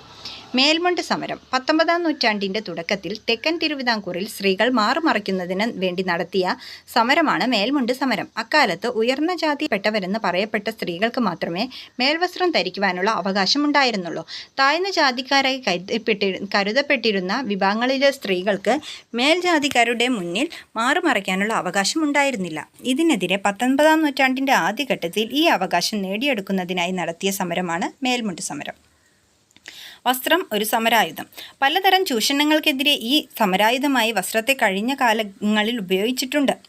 ഇതിൽ ഏറ്റവും പ്രധാനപ്പെട്ട ഒന്നായിരുന്നു ഇന്ത്യയിൽ സ്വാതന്ത്ര്യ സമരത്തിൽ മഹാത്മാഗാന്ധിയുടെ നേതൃത്വത്തിൽ നടന്ന പോരാട്ടങ്ങൾ.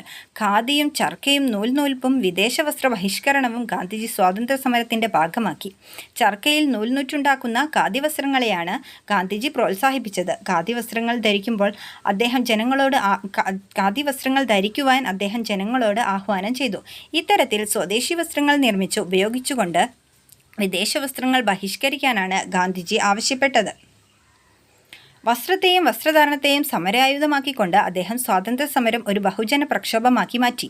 ഇന്ത്യൻ സ്വാതന്ത്ര്യ സമരത്തിൽ സ്വദേശി പ്രസ്ഥാനത്തിൻ്റെ പ്രതീകമായി ചർക്ക മാറി. ഖാദി വസ്ത്രം ധരിക്കലും ഖാദി തൊപ്പി അണിയലും ദേശാഭിമാനത്തിൻ്റെ അടയാളമായി. സ്വദേശി പ്രസ്ഥാനം.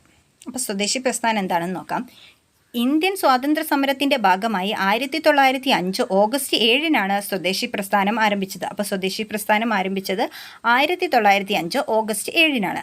ബ്രിട്ടീഷ് നിർമ്മിത വസ്തുക്കൾ ഉപേക്ഷിക്കുകയും ഇന്ത്യൻ നിർമ്മിത വസ്തുക്കളുടെ ഉൽപ്പാദനവും ഉപയോഗവും പ്രോത്സാഹിപ്പിക്കുകയും ചെയ്യുക എന്നതായിരുന്നു ഇതിൻ്റെ ലക്ഷ്യം. സ്വദേശി പ്രസ്ഥാനം ആരംഭിച്ച ഓഗസ്റ്റ് 7 ദേശീയ കൈത്തറി ദിനമായി 2015 മുതൽ ഇന്ത്യയിൽ ആചരിച്ചു വരുന്നു. നെക്സ്റ്റ്, ഖാദി പ്രസ്ഥാനം. 1918-ൽ ഗാന്ധിജിയുടെ നേതൃത്വത്തിൽ ഇന്ത്യയിൽ ആരംഭിച്ച പ്രസ്ഥാനമാണ് ഖാദി പ്രസ്ഥാനം. ഇന്ത്യൻ സ്വാതന്ത്ര്യ സമര ചരിത്രത്തിൽ ഖാദിക്ക് സവിശേഷമായ സ്ഥാനമുണ്ട്. ഖാദി പ്രസ്ഥാനം ശക്തമായതോടെ ഇന്ത്യൻ ഗ്രാമങ്ങളിൽ നിന്ന് ചർക്കയുടെ ശബ്ദം ഉയർന്നു വന്നു. ഖാദി വസ്ത്രത്തിൻ്റെ പ്രചാരം ഇന്ത്യയിലെമ്പാടും വ്യാപകമായി.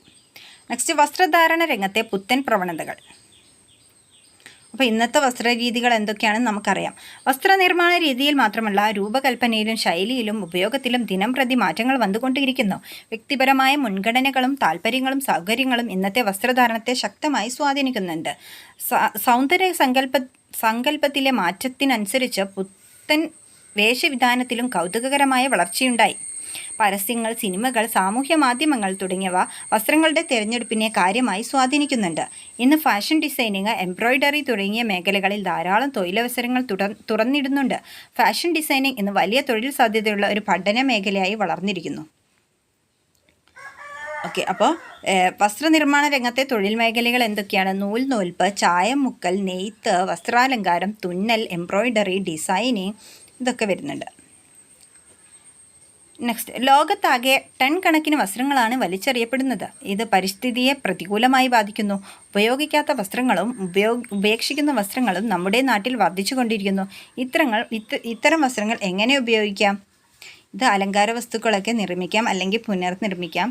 ഓക്കെ, വസ്ത്രധാരണത്തിലെ നാൾവഴികൾ നിരീക്ഷിച്ചാൽ ആദ്യകാലത്ത് ശരീര സംരക്ഷണത്തിനാണ് പ്രാധാന്യം നൽകിയിരുന്നതെന്ന് കാണാം. തുടർന്ന് ഭൂപ്രകൃതിയും കാലാവസ്ഥയും വസ്ത്രനിർമ്മാണത്തിലും വസ്ത്രധാരണ രീതിയിലും സ്വാധീനം ചെലുത്തി. മാറിയിരുന്ന സൗന്ദര്യ സങ്കല്പങ്ങളും സാംസ്കാരിക വൈവിധ്യങ്ങളും വർത്തമാനകാലത്തെ വസ്ത്രധാരണ രീതിയെ സ്വാധീനിക്കുന്നു. ഓക്കെ, അപ്പോൾ ഈ ചാപ്റ്ററും കഴിഞ്ഞു. നെക്സ്റ്റ് 5th ചാപ്റ്ററാണ് വരയ്ക്കാം വായിക്കാം. തൃശ്ശൂർ ജില്ലയിൽ നടക്കുന്ന കേരള സ്കൂൾ കലോത്സവത്തിൽ പങ്കെടുക്കാനെത്തിയതാണ് അജി. ഒപ്പം കുടുംബമുണ്ട്. അവരുടെ പക്കലുള്ള ലേ ഔട്ടാണ് ചുവടെ കൊടുത്തിരിക്കുന്നത്. ഓക്കെ, അപ്പോൾ ഇതൊരു ലേ ഔട്ടാണ്. സ്വരാജ് ഗ്രൗണ്ട്, തൃശ്ശൂർ, വഴികളൊക്കെ കാണിക്കുന്ന ഒരു ലേ ഔട്ട്. ഓക്കെ, ഇതുപോലെ സൂര്യൻ ഉദിക്കുന്ന ദിശ എവിടെയാണോ അതാണ് കിഴക്കായി നാം കണക്കാക്കുന്നത്. ഓക്കെ, അപ്പോൾ നമുക്ക് ഒരു ലേ ഔട്ട് വരയ്ക്കുന്ന സമയത്ത് നമ്മൾ ആദ്യം ദിശ മനസ്സിലാക്കണം. നെക്സ്റ്റ്, സൂര്യനെ അടിസ്ഥാനമാക്കി ദിശ കണ്ടെത്തുന്നത് എങ്ങനെയാണെന്ന് അറിയാലോ. എങ്ങനെയാണ് തിരിച്ചറിഞ്ഞില്ലേ? വടക്ക് നോക്കിയ യന്ത്രമാണ് ദിശ കണ്ടെത്താൻ സാധാരണ. അപ്പോൾ സൂര്യനെ അടിസ്ഥാനമാക്കി എങ്ങനെയാണ്? സൂര്യൻ ഉദിക്കുന്നത് കിഴക്കും സൂര്യൻ അസ്തമിക്കുന്നത് പടിഞ്ഞാറുമാണ്. അപ്പോൾ സൂര്യനെ നമുക്ക് സൂര്യൻ്റെ ഉദയവും അസ്തമയവും നോക്കിയിട്ട് നമുക്ക് ദിശ കണ്ടെത്താൻ കഴിയും. ഓക്കെ, വടക്ക് നോക്കി യന്ത്രമാണ് ദിശ കണ്ടെത്താൻ സാധാരണയായി ഉപയോഗിക്കുന്നത്. മൊബൈൽ ആപ്പുകളും ദിശ കണ്ടെത്താനായി നാം ഇന്ന് പ്രയോജനപ്പെടുത്താറുണ്ട്. വടക്കു നോക്കി യന്ത്രം ദിശ അറിയുന്നതിന് ഉപയോഗിക്കുന്ന ഉപകരണമാണ് വടക്കു നോക്കി യന്ത്രം. സ്വതന്ത്രമായി ചലിക്കുന്ന കാന്തസൂചി തെക്കുവടക്കു ദിശയിൽ നിലകൊള്ളും എന്ന തത്വമാണ് ഈ ഉപകരണത്തിൻ്റെ അടിസ്ഥാനം. സൂചിയിൽ പ്രത്യേകമായി രേഖപ്പെടുത്തിയ അഗ്രം വടക്കു ദിശയെ സൂചിപ്പിക്കുന്നു. സമുദ്രയാത്രയിൽ ദിശയറിയുന്നതിന് നാവികർ പണ്ടുകാലം മുതൽ തന്നെ ഈ ഉപകരണം ഉപയോഗിച്ചിരുന്നു. അപ്പോൾ വടക്കു നോക്കി യന്ത്രമാണ് ദിശ അറിയാൻ പണ്ടേ ഉപയോഗിക്കുന്ന ഒരു ഉപകരണം. നെക്സ്റ്റ്, ഭൂപടത്തിലെ ദിശകൾ.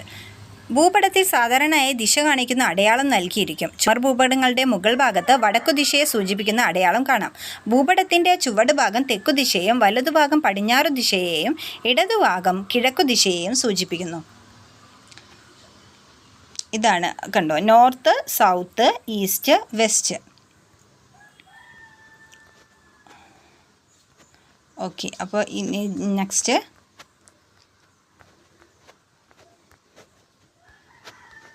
ഭൂമിയുടെ കുറുകെയുള്ള വരകളും നെടുകെയുള്ള രേഖകളുമാണ് പറയുന്നത്. ഓക്കെ, ഈ കുറുകെയുള്ള വരകളും നെടുകെയുള്ള രേഖകളും ഗ്ലോബിൽ നമ്മൾ കാണാറുണ്ട്. തന്നിരിക്കുന്ന ഗ്ലോബിൽ ചുവപ്പ് നിറത്തിൽ രേഖപ്പെടുത്തിക്കുന്ന വര ശ്രദ്ധിക്കൂ. ഇതാണ് ഭൂമധ്യരേഖ. ഓക്കെ, അപ്പോൾ കുറുകെയുള്ള വരകളിൽ ഏറ്റവും മധ്യത്തിലുള്ളതാണ് ഭൂമധ്യരേഖ. ഈ രേഖ ഗ്ലോബിനെ 2 അർദ്ധഗോളങ്ങളായി വിഭജിക്കുന്നു.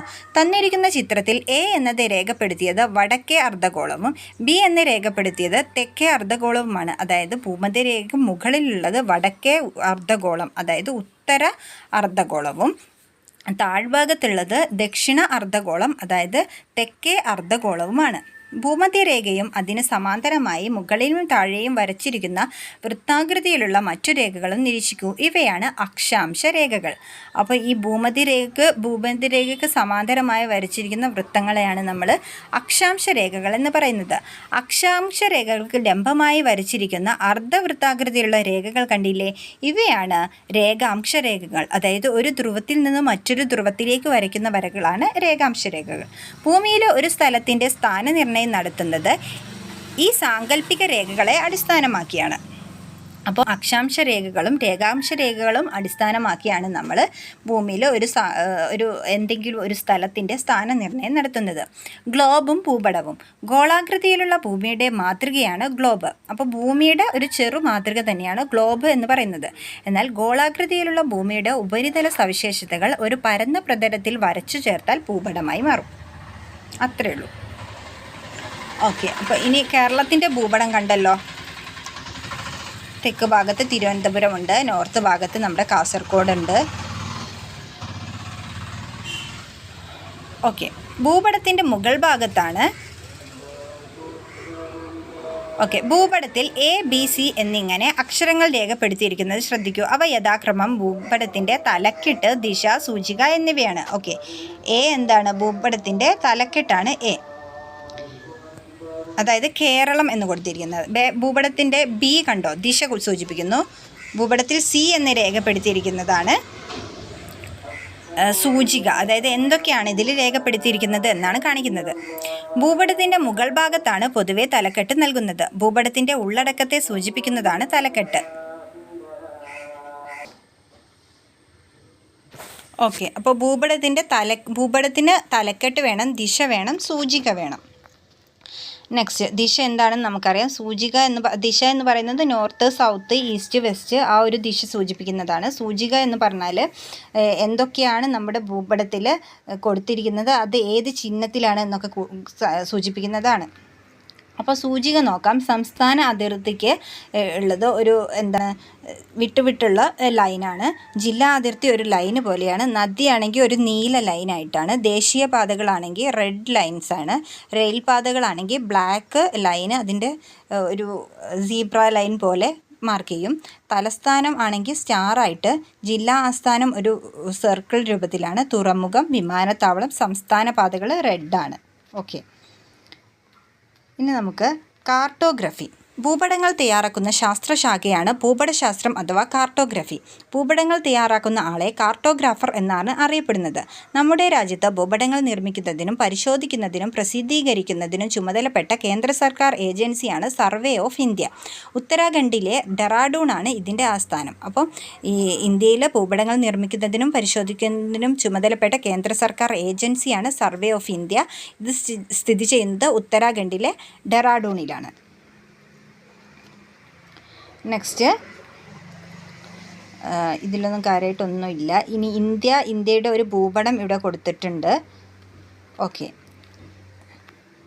ഇന്ത്യയുടെ ഭൂപടത്തിൽ നമുക്ക് ഇന്ത്യയുടെ കിഴക്ക് ഭാഗത്തുള്ള കടൽ ബംഗാൾ ഉൾക്കടലാണ്. ഇന്ത്യയുടെ പടിഞ്ഞാറ് ഭാഗത്തുള്ള കടൽ അറബിക്കടലാണ്. ഇന്ത്യയുടെ തലസ്ഥാനം ന്യൂഡൽഹിയാണ്. ഇന്ത്യയുടെ ഏറ്റവും വടക്ക് ഭാഗത്തുള്ള കേന്ദ്രഭരണ പ്രദേശം ഏതാണെന്ന് നോക്കണം. അരുണാചൽ പ്രദേശ് ഏത് ഭാഗത്താണ് സ്ഥിതി ചെയ്യുന്നത്? അത് ഏത് ഭാഗത്താണ്? കിഴക്ക് ഭാഗത്താണ്. ഇന്ത്യയുടെ തെക്ക് ഭാഗത്തുള്ള ഒരു അയൽ രാജ്യം ഏതാണെന്ന് നോക്കണം. ഇന്ത്യയുടെ തെക്കേ അറ്റത്തുള്ള കേന്ദ്രഭരണ പ്രദേശം ഏതാണ്? ഇന്ത്യയുടെ അയൽ രാജ്യങ്ങളാണ് പാകിസ്ഥാൻ, ചൈന, അങ്ങനെ എല്ലാം നമുക്ക് ഈ ഒരു ഭൂപടത്തിൽ നിന്ന് ഇന്ത്യയുടെ തെക്ക് ഭാഗത്തുള്ള ഒരു കേന്ദ്രഭരണ പ്രദേശമാണ്. ഇത് കണ്ടോ, ലക്ഷദ്വീപാണ് വരുന്നത്. അതുപോലെ ഇന്ത്യയുടെ അടുത്തുള്ള ഒരു അയൽ രാജ്യം, ഇന്ത്യയുടെ അയൽ രാജ്യങ്ങൾ ഏതൊക്കെയാണ്? മ്യാൻമർ വരുന്നുണ്ട്, ചൈന, നേപ്പാൾ, ഭൂട്ടാൻ, ബംഗ്ലാദേശ്, പാകിസ്ഥാൻ, അഫ്ഗാനിസ്ഥാൻ, ഇതെല്ലാം ഇന്ത്യയുടെ അയൽ രാജ്യങ്ങളാണ്. അങ്ങനെ ഭൂപടത്തിൽ നമുക്ക് എല്ലാ കാര്യങ്ങളും ഏകദേശം ക്ലിയർ ആയിട്ട് മനസ്സിലാക്കാൻ കഴിയും. നെക്സ്റ്റ്, ഉത്തർപ്രദേശ്. ഓക്കെ, എൻ്റെ സംസ്ഥാനം ഇന്ത്യയുടെ വടക്ക് ഭാഗത്താണ്. എൻ്റെ അതിർത്തിയിൽ ഒരു രാജ്യമുണ്ട്, അതാണ് നേപ്പാൾ. ഓക്കെ, ഉത്തർപ്രദേശിൻ്റെ അതിർത്തിയിലാണ് നേപ്പാൾ ഉള്ളത്. കൂടാതെ ഇന്ത്യയിലെ 8 സംസ്ഥാനങ്ങളുടെ അതിർത്തി കൂടി ഞാൻ പങ്കിടുന്നുണ്ട്. അപ്പോൾ ഉത്തർപ്രദേശിൻ്റെ പ്രത്യേകത എന്താണ്? ഇന്ത്യയിലെ 8 സംസ്ഥാനങ്ങളുമായി ഉത്തർപ്രദേശ് അതിർത്തി പങ്കിടുന്നുണ്ട്. കൂടുതൽ കരിമ്പ് ഉൽപ്പാദിപ്പിക്കുന്നതിനാൽ ഇന്ത്യയുടെ പഞ്ചസാര കിണ്ണം എന്ന് എന്നെ വിശേഷിപ്പിക്കാറുണ്ട്. അപ്പോൾ ഉത്തർപ്രദേശിനെയാണ് ഇന്ത്യയുടെ പഞ്ചസാര കിണ്ണം എന്ന് വിശേഷിപ്പിക്കുന്നത്. എൻ്റെ നാട്ടിലെ നൃത്തകലയാണ് കഥക്. അപ്പോൾ ഉത്തർപ്രദേശിൻ്റെ നൃത്തകലയാണ് കഥക്. എൻ്റെ പ്രധാന നഗരങ്ങളുടെ പേരുകൾ നിങ്ങൾ കേട്ട് കാണും. കാൺപൂർ, ലക്നൗ, വാരണാസി, ആഗ്ര, അലഹബാദ് മുതലായവയാണവ.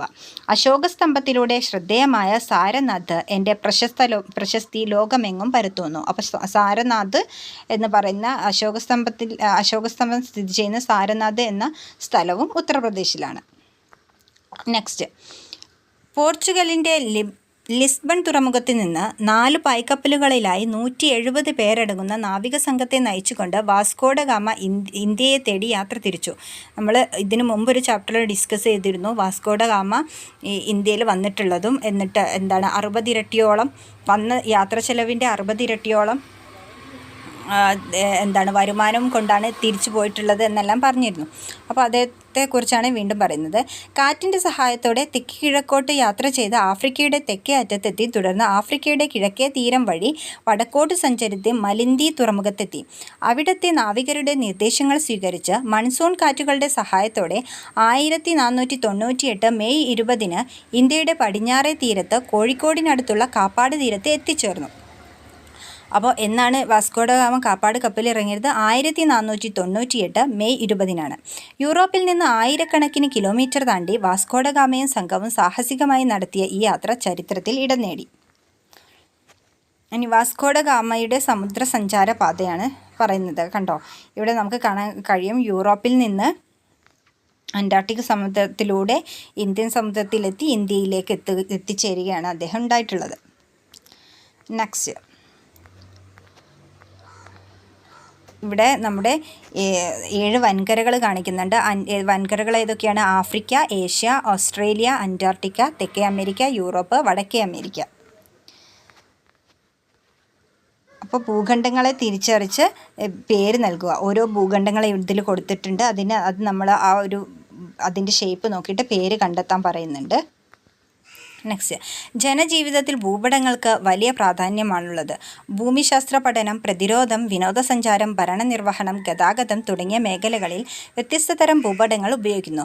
പ്രളയം, ഉരുൾപൊട്ടൽ തുടങ്ങിയ പ്രകൃതി ദുരന്തങ്ങളും മറ്റ് അപകടങ്ങളും ഉണ്ടാകുമ്പോൾ ദുരന്തമുഖത്ത് വേഗത്തിൽ എത്തിച്ചേരാനും ദുരിതാശ്വാസ പ്രവർത്തനങ്ങളിൽ ഏർപ്പെടാനും ഭൂപടങ്ങളും റൂട്ട് മാപ്പുകളും ഉപയോഗിക്കുന്നു.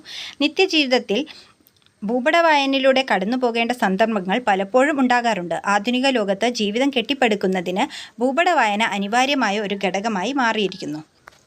ഓക്കെ, അപ്പോൾ ആ 5th ചാപ്റ്റർ കഴിഞ്ഞു. നെക്സ്റ്റ് 6th ചാപ്റ്റർ വരുന്നത് ജനങ്ങൾ ജനങ്ങളാൽ. ചൂടേറിയ വികസന ചർച്ച, നവ്യാനുഭവമായി വിദ്യാർത്ഥി സൗഹൃദ പാർലമെൻറ്റ്. മഞ്ചാടിമല പഞ്ചായത്തിലെ തിരഞ്ഞെടുക്കപ്പെട്ട കുട്ടികളെ അംഗങ്ങളാക്കി സംഘടിപ്പിച്ച വിദ്യാർത്ഥി സൗഹൃദ പാർലമെൻറ്റ് ശ്രദ്ധേയമായി. നടപ്പാതകൾ പണിയുക, ഓടകൾക്ക് മൂടി നൽകുക, ഇങ്ങനെ അതായത് ഇത് പാർലമെൻറ്റിൻ്റെ ഒരു രൂപം എങ്ങനെയായിരിക്കും എന്നുള്ളത് വിദ്യാർത്ഥി പാർലമെൻറ്റിലൂടെ പറയാണ്. നെക്സ്റ്റ് തദ്ദേശ സ്വയംഭരണ സ്ഥാപനങ്ങൾ. ഓക്കെ, അതിനു മുമ്പ് നമുക്കിതൊന്ന് വായിക്കാം. ഒരു പ്രദേശത്തെ സഭയിൽ ഒരു വാർഡ് സഭയിൽ, അപ്പോൾ ഗ്രാമസഭയെ നമുക്ക് വാർഡ് സഭ എന്നും വിളിക്കാം, ഉയർന്നു വന്ന പ്രധാന ചർച്ചകളും തീരുമാനങ്ങളുമാണ് മുകളിൽ കൊടുത്തിരിക്കുന്നത്. കുറച്ച് പറയുന്നുണ്ട്. റോഡരികിലെ മാലിന്യം പ്രശ്നം പരിഹരിക്കുക, സമ്പൂർണ്ണ വൈവിധ്യവൽക്കരണം, അങ്ങനെ കുറേ കാര്യങ്ങൾ പറയുന്നുണ്ട്. ഇവിടെ തദ്ദേശ സ്വയംഭരണ സ്ഥാപനങ്ങൾ വഴി ജനങ്ങൾക്ക് ഭരണകാര്യങ്ങളിൽ നേരിട്ട് പങ്കാളിത്തം ലഭിക്കുന്നു. ഇപ്രകാരം ജനങ്ങൾ നേരിട്ടോ അവർ തിരഞ്ഞെടുക്കുന്ന പ്രതിനിധികളോ ഭരണപരമായ കാര്യങ്ങളിൽ തീരുമാനമെടുക്കുന്ന സംവിധാനമാണ് ജനാധിപത്യം. അപ്പോൾ ജനങ്ങൾ നേരിട്ടോ അവർ തിരഞ്ഞെടുക്കുന്ന പ്രതിനിധികളോ ഭരണപരമായ കാര്യങ്ങളിൽ തീരുമാനമെടുക്കുന്ന സംവിധാനമാണ് നമ്മൾ ജനാധിപത്യം എന്ന് പറയുന്നത്. ഇനി തദ്ദേശ സ്വയംഭരണ സ്ഥാപനങ്ങൾ. ഗ്രാമപ്രദേശങ്ങളിലെ ത്രിതല പഞ്ചായത്ത് സംവിധാനങ്ങളായ ഗ്രാമപഞ്ചായത്ത്, ബ്ലോക്ക് പഞ്ചായത്ത്, ജില്ലാ പഞ്ചായത്ത് തുടങ്ങിയവയും നഗരപ്രദേശങ്ങളിലെ ഭരണസ്ഥാപനങ്ങളായ മുനിസിപ്പാലിറ്റികൾ, കോർപ്പറേഷനുകൾ എന്നിവയും ഉൾക്കൊള്ളുന്നതാണ് തദ്ദേശ സ്വയംഭരണ സ്ഥാപനങ്ങൾ. അപ്പോൾ എന്തൊക്കെയാണ് തദ്ദേശ സ്വയംഭരണ സ്ഥാപനങ്ങൾ പെടുന്നത്? മുനിസിപ്പാലിറ്റി, കോർപ്പറേഷന്, പിന്നെ ത്രിതല പഞ്ചായത്തുകൾ. ഓക്കെ, അപ്പോൾ നമ്മുടെ പഞ്ചായത്ത് ഏതാണെന്നൊക്കെ കണ്ടെത്താൻ പറയുന്നുണ്ട്. നെക്സ്റ്റ് ജനങ്ങൾക്ക് വേണ്ടി ജനങ്ങളാൽ നടത്തപ്പെടുന്ന ജനങ്ങളുടെ ഭരണമാണ് ജനാധിപത്യം എന്ന് പറഞ്ഞത് എബ്രഹാം ലിങ്കണാണ്. ജനാധിപത്യത്തെക്കുറിച്ചുള്ള എൻ്റെ സങ്കല്പം അതിനു കീഴിൽ ഏറ്റവും ദുർബലനും ശക്തനും തുല്യമായ അവസരം ഉണ്ടായിരിക്കണം എന്നതാണ് എന്ന് പറഞ്ഞത് മഹാത്മാഗാന്ധിയാണ്. നെക്സ്റ്റ് ജനാധിപത്യം വേരുകൾ തേടി. പുരാതന ഗ്രീസിലെ ഏതൻസിലാണ് ജനാധിപത്യത്തിൻ്റെ ആദ്യ രൂപം ഉദയം കൊണ്ടത്. അപ്പോൾ ജനാധിപത്യം ആദ്യം ഉദയം കൊണ്ടത് പുരാതന ഗ്രീസിലെ ഏതൻസിലാണ്. പൊതുകാര്യങ്ങളിൽ തീരുമാനമെടുക്കുന്ന പ്രക്രിയയിൽ എല്ലാ വിഭാഗം ജനങ്ങളെയും പങ്കെടുപ്പിച്ചിരുന്നില്ലെങ്കിലും ജനാധിപത്യം എന്ന ആശയം സംഭാവന ചെയ്യുന്നതിനാൽ ഏതൻസ് പ്രധാന പങ്ക് വഹിച്ചിട്ടുണ്ട്. ഇന്ന് നിലവിലുള്ള ജനാധിപത്യ രീതിയുടെ തുടക്കം യുണൈറ്റഡ് കിങ്ഡത്തിൻ്റെ ഭാഗമായ ഇംഗ്ലണ്ടിൽ നിന്നാണ്. അപ്പോൾ ആദ്യം ജനാധിപത്യം വന്നത് പുരാതന ഗ്രീസിലെ ഏതൻസിലാണെങ്കിലും ഇന്നത്തെ ജനാധിപത്യത്തിൻ്റെ തുടക്കം യുണൈറ്റഡ് കിങ്ഡത്തിൻ്റെ ഭാഗമായ ഇംഗ്ലണ്ടിൽ നിന്നാണ്. തിരഞ്ഞെടുപ്പ്, ജനപ്രതിനിധികളുടെ ഭരണം, പാർലമെൻറ്റ് എന്നീ സംവിധാനങ്ങൾ രൂപം കൊണ്ടത് ഇംഗ്ലണ്ടിലാണ്. ഗ്രീസ്, ഇംഗ്ലണ്ട് എന്നീ രാജ്യങ്ങളെക്കുറിച്ച് കൂടുതൽ വിവരങ്ങൾ ടീച്ചറുടെ സഹായത്തോടെ കണ്ടെത്തുമല്ലോ. പുരാതന ഗ്രീസ് ചരിത്രകാരനായ ഹെറോഡോട്ടസ് ആണ് ഡെമോക്രസി, അർത്ഥം എന്താണ്, ജനാധിപത്യം എന്ന പദം ആദ്യമായി ഉപയോഗിച്ചത്. ഡെമോസ് എന്ന് പറഞ്ഞാൽ ജനങ്ങളും, ക്രാറ്റോസ് എന്ന് പറഞ്ഞാൽ അധികാരം എന്നുമാണ്. എന്നീ ഗ്രീക്ക് പദങ്ങൾ ചേർന്നാണ് ഡെമോക്രസി എന്ന വാക്ക് രൂപം കിട്ടത്. ഡെമോക്രസിയുടെ അർത്ഥം ജനങ്ങളുടെ അധികാരം ഓർ ഭരണം എന്നാണ്. അപ്പോൾ ഡെമോക്രസി എന്ന പദം രൂപം കൊണ്ടിരിക്കുന്നത് ഗ്രീക്ക് പദങ്ങളിൽ നിന്നാണ്. ഇനി ജനാധിപത്യം 2 തരത്തിൽ. എന്താണ് ഗ്രാമസഭകൾ? ഒരു പ്രദേശത്തിൻ്റെ ഭരണവികസന പ്രക്രിയയിൽ എല്ലാ ജനങ്ങൾക്കും പങ്കാളികളാകാനും തീരുമാനങ്ങൾ എടുക്കാനും അവസരം ലഭിക്കുന്ന വേദികളാണ് ഗ്രാമസഭകൾ.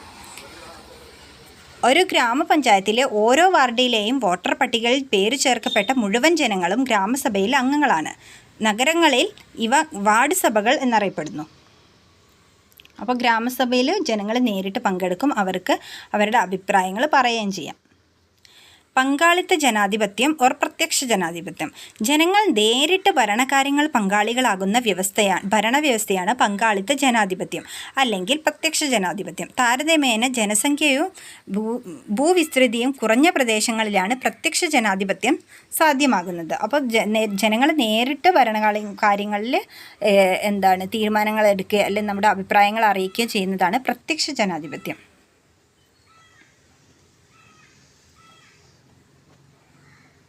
കേരള നിയമസഭ. കേരള സംസ്ഥാനത്തിൻ്റെ നിയമനിർമ്മാണ സഭയാണ് കേരള നിയമസഭ. തിരുവനന്തപുരമാണ് നിയമസഭയുടെ ആസ്ഥാനം. 1888 സ്ഥാപിച്ച തിരുവിതാംകൂർ ലെജിസ്ലേറ്റീവ് കൗൺസിൽ, 1904 സ്ഥാപിതമായ ശ്രീമൂലം പ്രജാസഭ, 1949 തിരുകൊച്ചി നിയമനിർമ്മാണ സഭ എന്നിവ കേരള നിയമസഭയുടെ വഴികാട്ടികളാണ്. കേരള നിയമസഭയുടെ ആദ്യ സമ്മേളനം 1957 ഏപ്രിൽ 27-നായിരുന്നു. അപ്പോൾ ഓരോന്നും പഠിക്കണം. 1888 തിരുവിതാംകൂർ ലെജിസ്ലേറ്റീവ് കൗൺസിൽ രൂപീകരിച്ചത്. പിന്നെ 1904 ശ്രീ മൂലം പ്രജാസഭ. 1949 തിരുകൊച്ചി നിയമനിർമ്മാണ സഭ. ഇവയെല്ലാം ഇതെല്ലാം നമ്മുടെ കേരള നിയമസഭയുടെ വഴികാട്ടികളാണ്. നെക്സ്റ്റ്, കേരള നിയമസഭയുടെ ആദ്യ സമ്മേളനം നടന്നത് 1957 ഏപ്രിൽ 27 എല്ലാ വർഷവും ഏപ്രിൽ 27 നിയമസഭാ ദിനമായി ആചരിക്കുന്നു. ഗ്രാമസഭകളിൽ ജനങ്ങൾ നേരിട്ട് പങ്കാളികളാകുമ്പോൾ നിയമസഭയിൽ നമ്മുടെ പ്രതിനിധികളാണ് നമുക്ക് വേണ്ടി സംസാരിക്കുന്നത്. ഇനി പരോക്ഷ ജനാധിപത്യം ഒരു പ്രാതിനിധ്യ ജനാധിപത്യം. ജനങ്ങൾ തിരഞ്ഞെടുക്കുന്ന പ്രതിനിധികൾ ജനങ്ങൾക്ക് വേണ്ടി ഭരണം നടത്തുന്ന ജനാധിപത്യ രീതിയാണ് പരോക്ഷ ജനാധിപത്യം അല്ലെങ്കിൽ പ്രാതിനിധ്യ ജനാധിപത്യം. ഇന്ത്യയെ പോലെ ജനസംഖ്യയും ഭൂവിസ്തൃതിയും കൂടിയ രാജ്യങ്ങളിൽ പ്രാതിനിധ്യ ജനാധിപത്യമാണ് പ്രായോഗികമായിട്ടുള്ളത്. അപ്പോൾ പ്രത്യക്ഷ ജനാധിപത്യം എന്ന് പറഞ്ഞാൽ ജനസംഖ്യ കുറഞ്ഞ രാജ്യങ്ങളിൽ ജനങ്ങൾ നേരിട്ട് ഭരണകാര്യങ്ങളിൽ ഇടപെടുന്നതാണ്. പരോക്ഷ ജനാധിപത്യം എന്ന് പറഞ്ഞാൽ ജനസംഖ്യ കൂടിയ രാജ്യങ്ങളിൽ നിലനിൽക്കുന്നതാണ്. ഇതിൽ ജനങ്ങൾ തിരഞ്ഞെടുക്കുന്ന ജനപ്രതിനിധികളാണ് ഭരണകാര്യങ്ങളിൽ ഏർപ്പെടുന്നത്.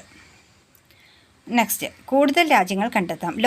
ലോകത്തിലെ ഏറ്റവും വലിയ ജനാധിപത്യ രാജ്യം ഇന്ത്യയാണ്. സൗദി അറേബ്യയിൽ പുതിയ രാജാവ് അധികാരമേറ്റു. സ്വിറ്റ്സർലൻഡിൽ ഇപ്പോഴും പങ്കാളിത്ത ജനാധിപത്യമാണ്. അഫ്ഗാനിസ്ഥാനിൽ ജനാധിപത്യ ഭരണം അവസാനിച്ചു. അപ്പോൾ സൗദി അറേബ്യയിൽ രാജഭരണമാണ്, അഫ്ഗാനിസ്ഥാനിൽ ജനാധിപത്യ ഭരണം അവസാനിച്ചു എന്നാണ് പറയുന്നത്. നെക്സ്റ്റ്, ജനാധിപത്യത്തിൻ്റെ സവിശേഷതകൾ നോക്കാം. ജനാധിപത്യ സംവിധാനത്തിൽ ജനങ്ങൾക്കാണ് പരമമായ അധികാരം. സ്വതന്ത്രവും നീതിപൂർവവുമായ തെരഞ്ഞെടുപ്പാണ് അവിടെ നടക്കുക. ഗവൺമെൻറ്റിനെ വിമർശനങ്ങളിലൂടെ മെച്ചപ്പെടുത്താൻ സഹായിക്കുന്ന പ്രതിപക്ഷമുണ്ടാവും. നിയമത്തിനു മുന്നിൽ എല്ലാവർക്കും തുല്യത ഉറപ്പുവരുത്തുന്ന നിയമവാഴ്ചയുണ്ടാവും. ജനങ്ങളെയും ഭരണകൂടത്തെയും തമ്മിൽ ബന്ധിപ്പിക്കാൻ സഹായിക്കുന്ന സ്വതന്ത്ര വാർത്താ മാധ്യമങ്ങളുണ്ടാവും. സ്വതന്ത്രവും നിഷ്പക്ഷവുമായ നീതിന്യായ വ്യവസ്ഥ. ഇതെല്ലാമാണ് ജനാധിപത്യത്തിൻ്റെ സവിശേഷതകൾ. നെക്സ്റ്റ്, തെരഞ്ഞെടുപ്പിലൂടെ. സാർവത്രിക പ്രായപൂർത്തി വോട്ടവകാശം. യാതൊരു വിവേചനവുമില്ലാതെ നിശ്ചിത പ്രായം പൂർത്തിയായ എല്ലാവർക്കും തിരഞ്ഞെടുപ്പിൽ വോട്ട് ചെയ്യാനുള്ള അവകാശത്തെയാണ് സാർവത്രിക പ്രായപൂർത്തി വോട്ടവകാശം എന്ന് പറയുന്നത്. 1989 വരെ ഇന്ത്യയിൽ വോട്ടവകാശത്തിനുള്ള പ്രായം 21 വയസ്സായിരുന്നു. ഇപ്പോൾ അത് 18 വയസ്സാണ്. അത് 1989 ഒരു ഭേദഗതിയിലൂടെയാണ് 18 വയസ്സാക്കി മാറ്റിയത്. നെക്സ്റ്റ്, തെരഞ്ഞെടുപ്പ് വിവിധ ഘട്ടങ്ങൾ. തെരഞ്ഞെടുപ്പിൻ്റെ വിവിധ ഘട്ടങ്ങളാണ് പറയുന്നത്. തെരഞ്ഞെടുപ്പ് ഉദ്യോഗസ്ഥരെ നിയമിക്കൽ, തെരഞ്ഞെടുപ്പ് വിജ്ഞാപനം, നാമനിർദ്ദേശ പത്രിക സമർപ്പിക്കൽ, പത്രിക സൂക്ഷ്മ പരിശോധന, നാമനിർദ്ദേശ പത്രിക പിൻവലിക്കൽ, തെരഞ്ഞെടുപ്പ് പ്രചരണം, വോട്ടെടുപ്പ്, വോട്ടെണ്ണലും ഫലപ്രഖ്യാപനം. ഇത്രയും ഘട്ടങ്ങളിലൂടെയാണ് തെരഞ്ഞെടുപ്പ് നടക്കുന്നത്. നെക്സ്റ്റ്, തെരഞ്ഞെടുപ്പുകൾ എന്തിന്? തെരഞ്ഞെടുപ്പിൻ്റെ ധർമ്മങ്ങളാണ് പറയുന്നത്. ഗവൺമെൻറ്റുകൾ രൂപീകരിക്കുന്നു, എല്ലാവർക്കും പ്രാതിനിധ്യം നൽകുന്നു, ഭരണകർത്താക്കളെ വളർത്തിയെടുക്കുന്നു, ജനാധിപത്യം ശക്തിപ്പെടുത്തുന്നു, വോട്ടർമാരെ ബോധവൽക്കരിക്കുന്നു. തെരഞ്ഞെടുപ്പിൻ്റെ വിവിധ ധർമ്മങ്ങളെക്കുറിച്ച് എഴുതിയ സ്ട്രിപ്പുകൾ തയ്യാറാക്കി ഒരു ബോക്സിൽ നിക്ഷേപിക്കുക. ഓക്കെ, അത് ജസ്റ്റ് ഒരു പ്രവർത്തനം പറയുകയാണ്. നെക്സ്റ്റ്, കേന്ദ്ര തെരഞ്ഞെടുപ്പ് കമ്മീഷൻ. രാഷ്ട്രപതി, ഉപരാഷ്ട്രപതി എന്നീ പദവികളിലേക്കും പാർലമെൻറ്റ്, സംസ്ഥാന നിയമസഭകൾ എന്നിവിടങ്ങളിലേക്കും സ്വതന്ത്രവും നീതിപൂർവകവുമായ തെരഞ്ഞെടുപ്പ് നടത്തുകയാണ് തെരഞ്ഞെടുപ്പ് കമ്മീഷൻ്റെ ചുമതല. 3 അംഗങ്ങളുള്ള തെരഞ്ഞെടുപ്പ് കമ്മീഷനിൽ മുഖ്യ തെരഞ്ഞെടുപ്പ് കമ്മീഷണർ ഉൾപ്പെടെ എല്ലാവരെയും നിയമിക്കുന്നത് രാഷ്ട്രപതിയാണ്. അപ്പോൾ കേന്ദ്ര തെരഞ്ഞെടുപ്പ് കമ്മീഷനെ നിയമിക്കുന്നത് ആരാണ്? രാഷ്ട്രപതിയാണ്. ജനാധിപത്യം ഒരു ജീവിതക്രമം. എല്ലാവരുടെയും അഭിപ്രായങ്ങൾ പരിഗണിച്ചുകൊണ്ട് തീരുമാനമെടുക്കുമ്പോഴാണ് ജനാധിപത്യം കുടുംബത്തിൽ പ്രായോഗികമാകുന്നത്. ഇനി ജനാധിപത്യം വിദ്യാലയങ്ങളിൽ. കുട്ടികളുടെ അഭിപ്രായങ്ങളും താൽപ്പര്യങ്ങളും പരിഗണിക്കുന്നതോടൊപ്പം അവർക്ക് അവസര സമത്വവും ഉറപ്പുവരുത്തുമ്പോഴാണ് വിദ്യാലയങ്ങളിൽ ജനാധിപത്യം ഉറപ്പാക്കപ്പെടുന്നത്.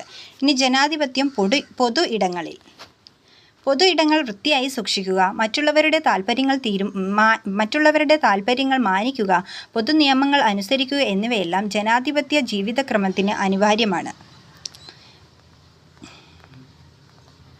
അപ്പം ഇത്രയും കാര്യങ്ങളാണ് നമ്മുടെ 6th ചാപ്റ്ററിൽ വരുന്നത്. ഓക്കെ, അപ്പം നമ്മൾ ഈ 5ാം ക്ലാസ്സിലെ ന്യൂ SCERTയിലെ ചാപ്റ്റേഴ്സിൻ്റെ 6 ചാപ്റ്റേഴ്സും അതിൽ ഫസ്റ്റ് ചാപ്റ്റർ അത്ര ഇമ്പോർട്ടൻ്റ് അല്ല, അതിൽ കണ്ടൻ്റ് ഒന്നും ഇല്ലാത്തതുകൊണ്ട് നമ്മൾ ഡിസ്കസ് ചെയ്തിട്ടില്ല.